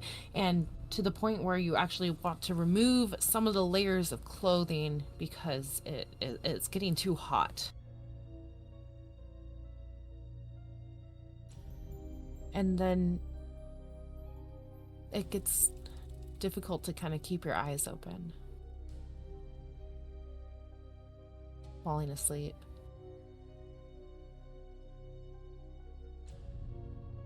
But you never left that room. Now there's 21 bodies in the freezer. Jeremy. Oh. You're running towards the other exit. Running up the stairs. And if you recall, this is the exit where There's eyes.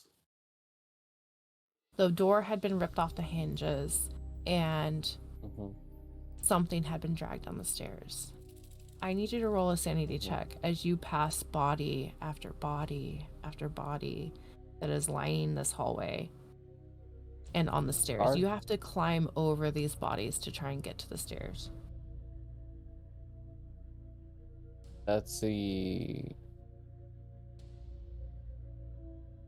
That's extreme success, actually. A 7 out of 45. Perhaps I'm after. Go ahead. no, I'm just surprised. Well, it's funny. You already are in this intense state of paranoia. What else are you able to do?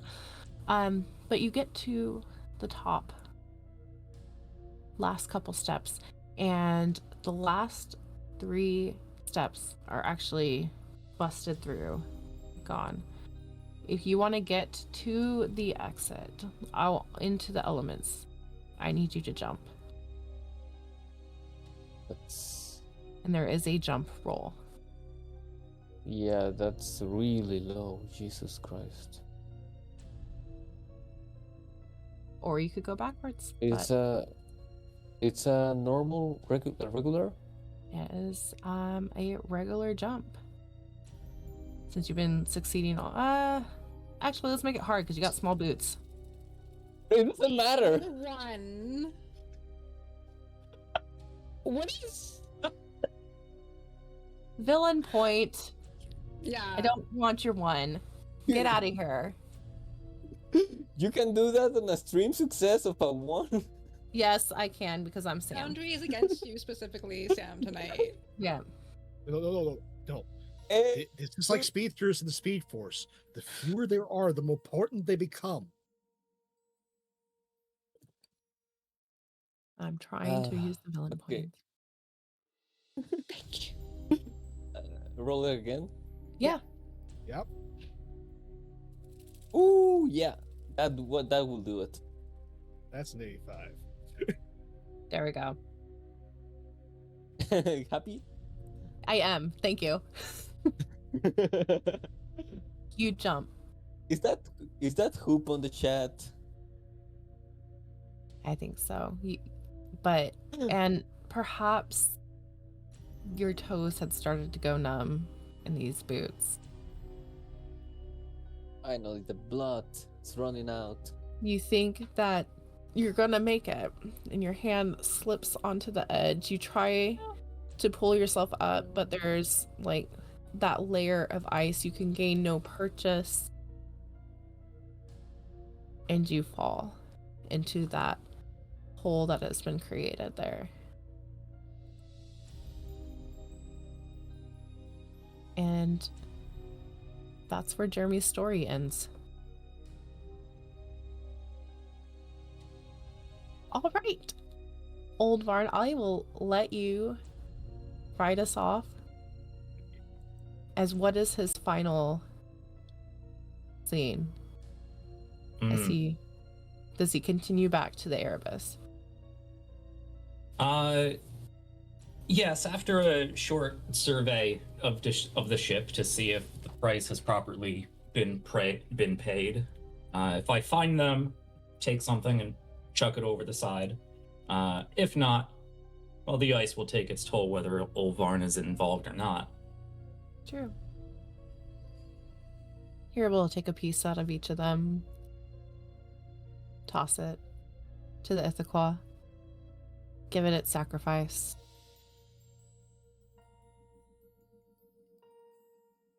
See this? Just take another smear of blood on some of those symbols again and tap in front of this looming figure. Turn around and start shuffling my way back to the ship.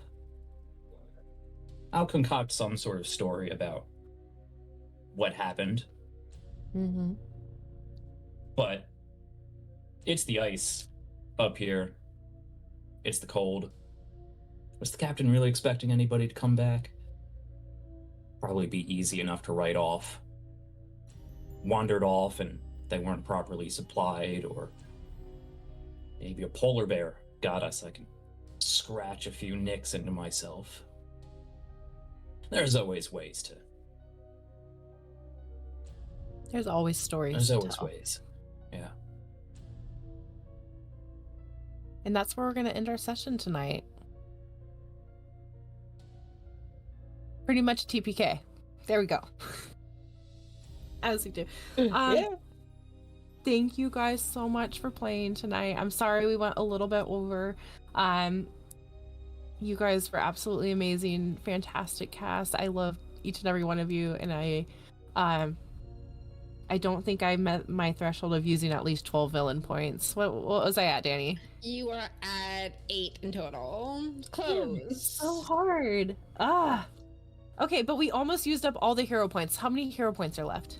We have 4 left for tomorrow. So There we good luck, go. guys. 4 tomorrow left. Okay. I think I need to finish my thing because I was going to make a donation because I gave one to the beautiful, wonderful Neop. But yeah, guys, if you are just tuning in, I know we had another raid from, let me check, Inner Point Station. Thank you guys so much. We also had one earlier from the High Shelf Collective. Make sure you guys give them a follow, a like, shout them out on the stream. We are doing a charity week benefiting the Palestinian brain. There we go. The PCRF, the Palestine Children's Relief Fund. Essentially, they are a charity, fully transparent in everything that they do, and are a program dedicated to providing medical care to thousands of injured children and ill children who would otherwise lack local access to care. They are non-political and are only seeking, to help children. It's an urgent need, especially in today's climate and everything that's going on. So make sure, even if you can't donate monetarily, that you go to pcrf.net to just even educate yourself about the situation and what's going on. Again, that would be !charity, but I want to end this going in reverse order. I want my amazing cast to tell me where we can find them, what they're coming up on, what amazing projects you guys are doing. And again, just thank you so much for playing this game with me tonight. I'm sorry for all the crazy tech gremlins and everything else, but I'm glad that I was able to end my week, my Friday, with you guys.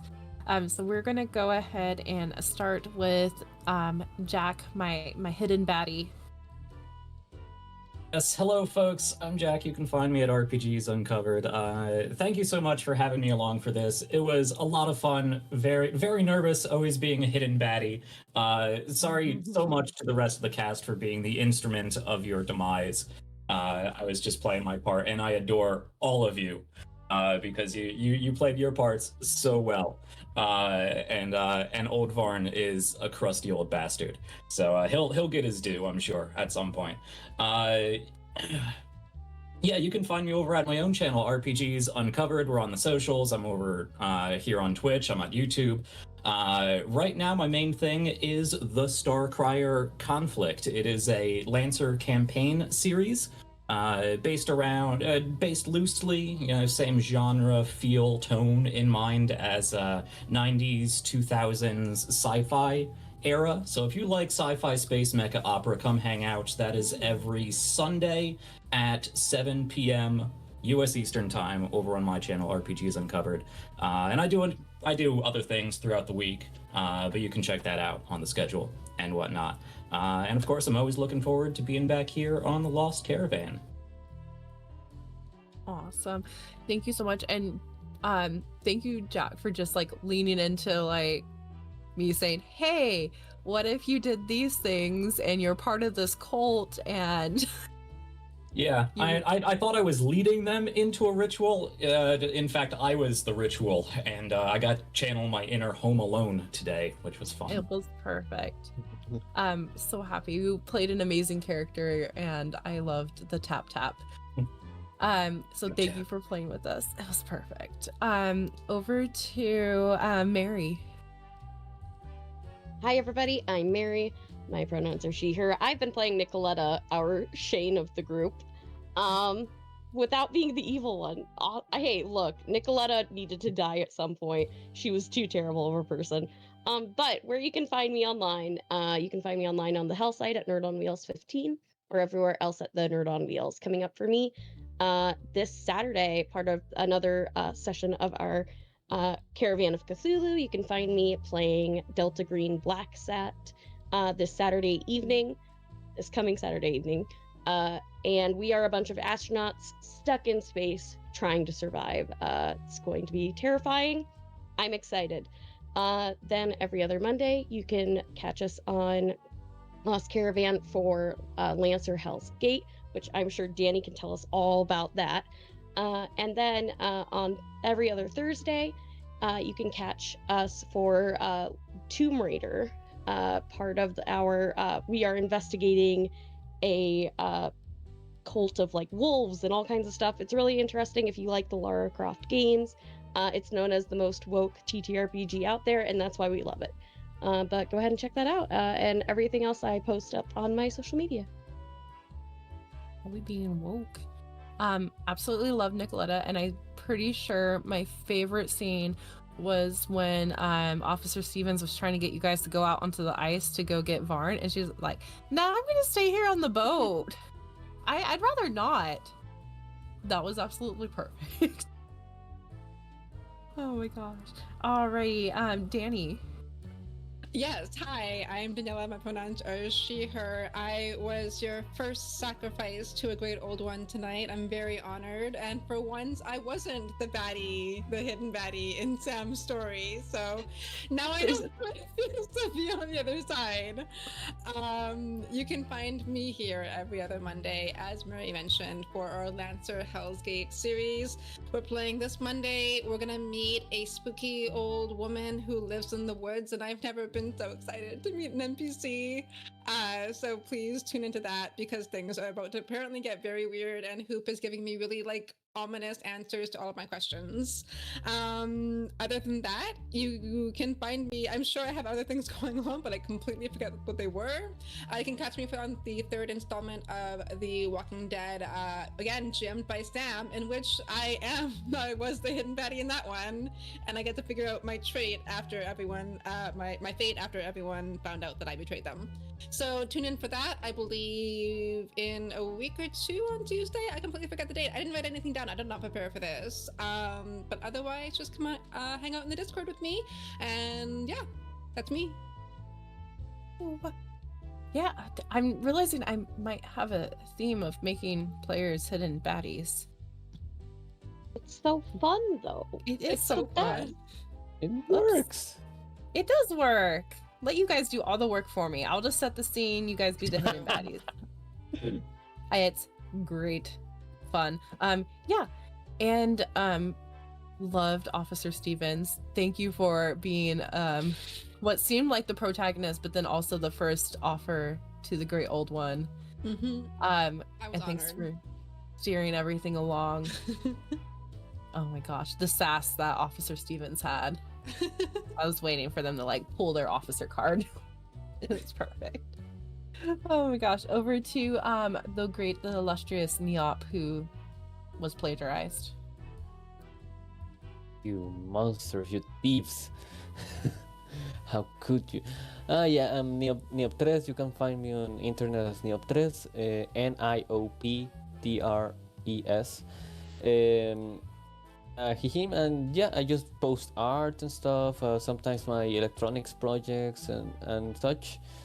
Doing wood carving and some drawings lately, and there are some drawings I've only posted to the Lost Caravan Discord because I made some drawings of some of the mod team, Hoop, Turk, James, and LC so far. And yeah, I love playing tonight, and I think I'll cue in Death of the Author and say that Jeremy in an alternate timeline lived that jump, because that one was just so perfect. No, I'm sorry. If only villain points didn't exist. But I've bought villain points for myself, so I'm a master of self-sabotage also. But yeah, in another timeline, Jeremy will come back. But will. yeah, I'll say though, Jeremy called it. Jeremy said, "We'll either die here or that man will kill us," and he did kill us. Kill us. Oh my He read between gosh. the lines. Look at He you. read between the lines. Got to donate. There you go. Yes. Just like the namesake of this character, a character from the Power Rangers Super Sentai series, he was able to read between the lines and figured out the twist. Oh my god. But yeah, thank you so much for having me tonight. No, no. You're awesome, Samsam. I love the energy that you always bring, and despite like the horrible things happening to you, you are still smiling. You're like, I just oh, I'm enjoy paranoid. it. You're just you bring such joy, and I absolutely love it.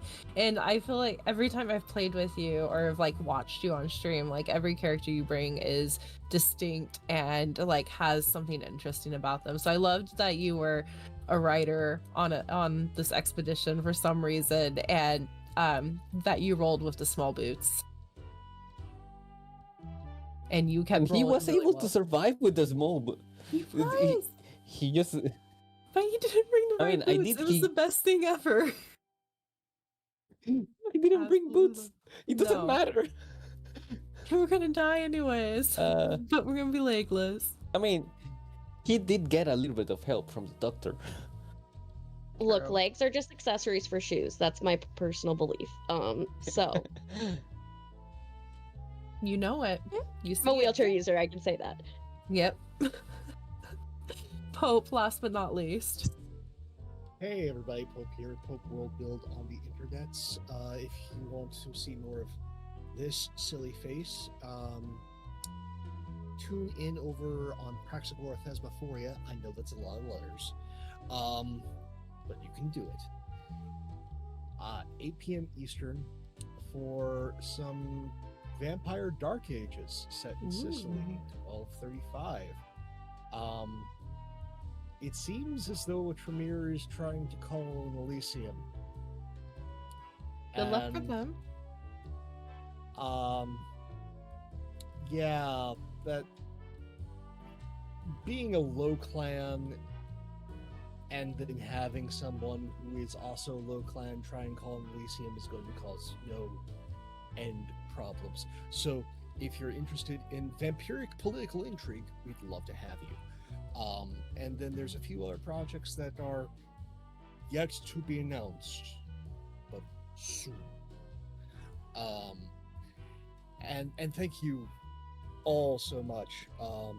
One, it is always a good time to be doing anything for charity, let alone one that is absolutely direly needed. And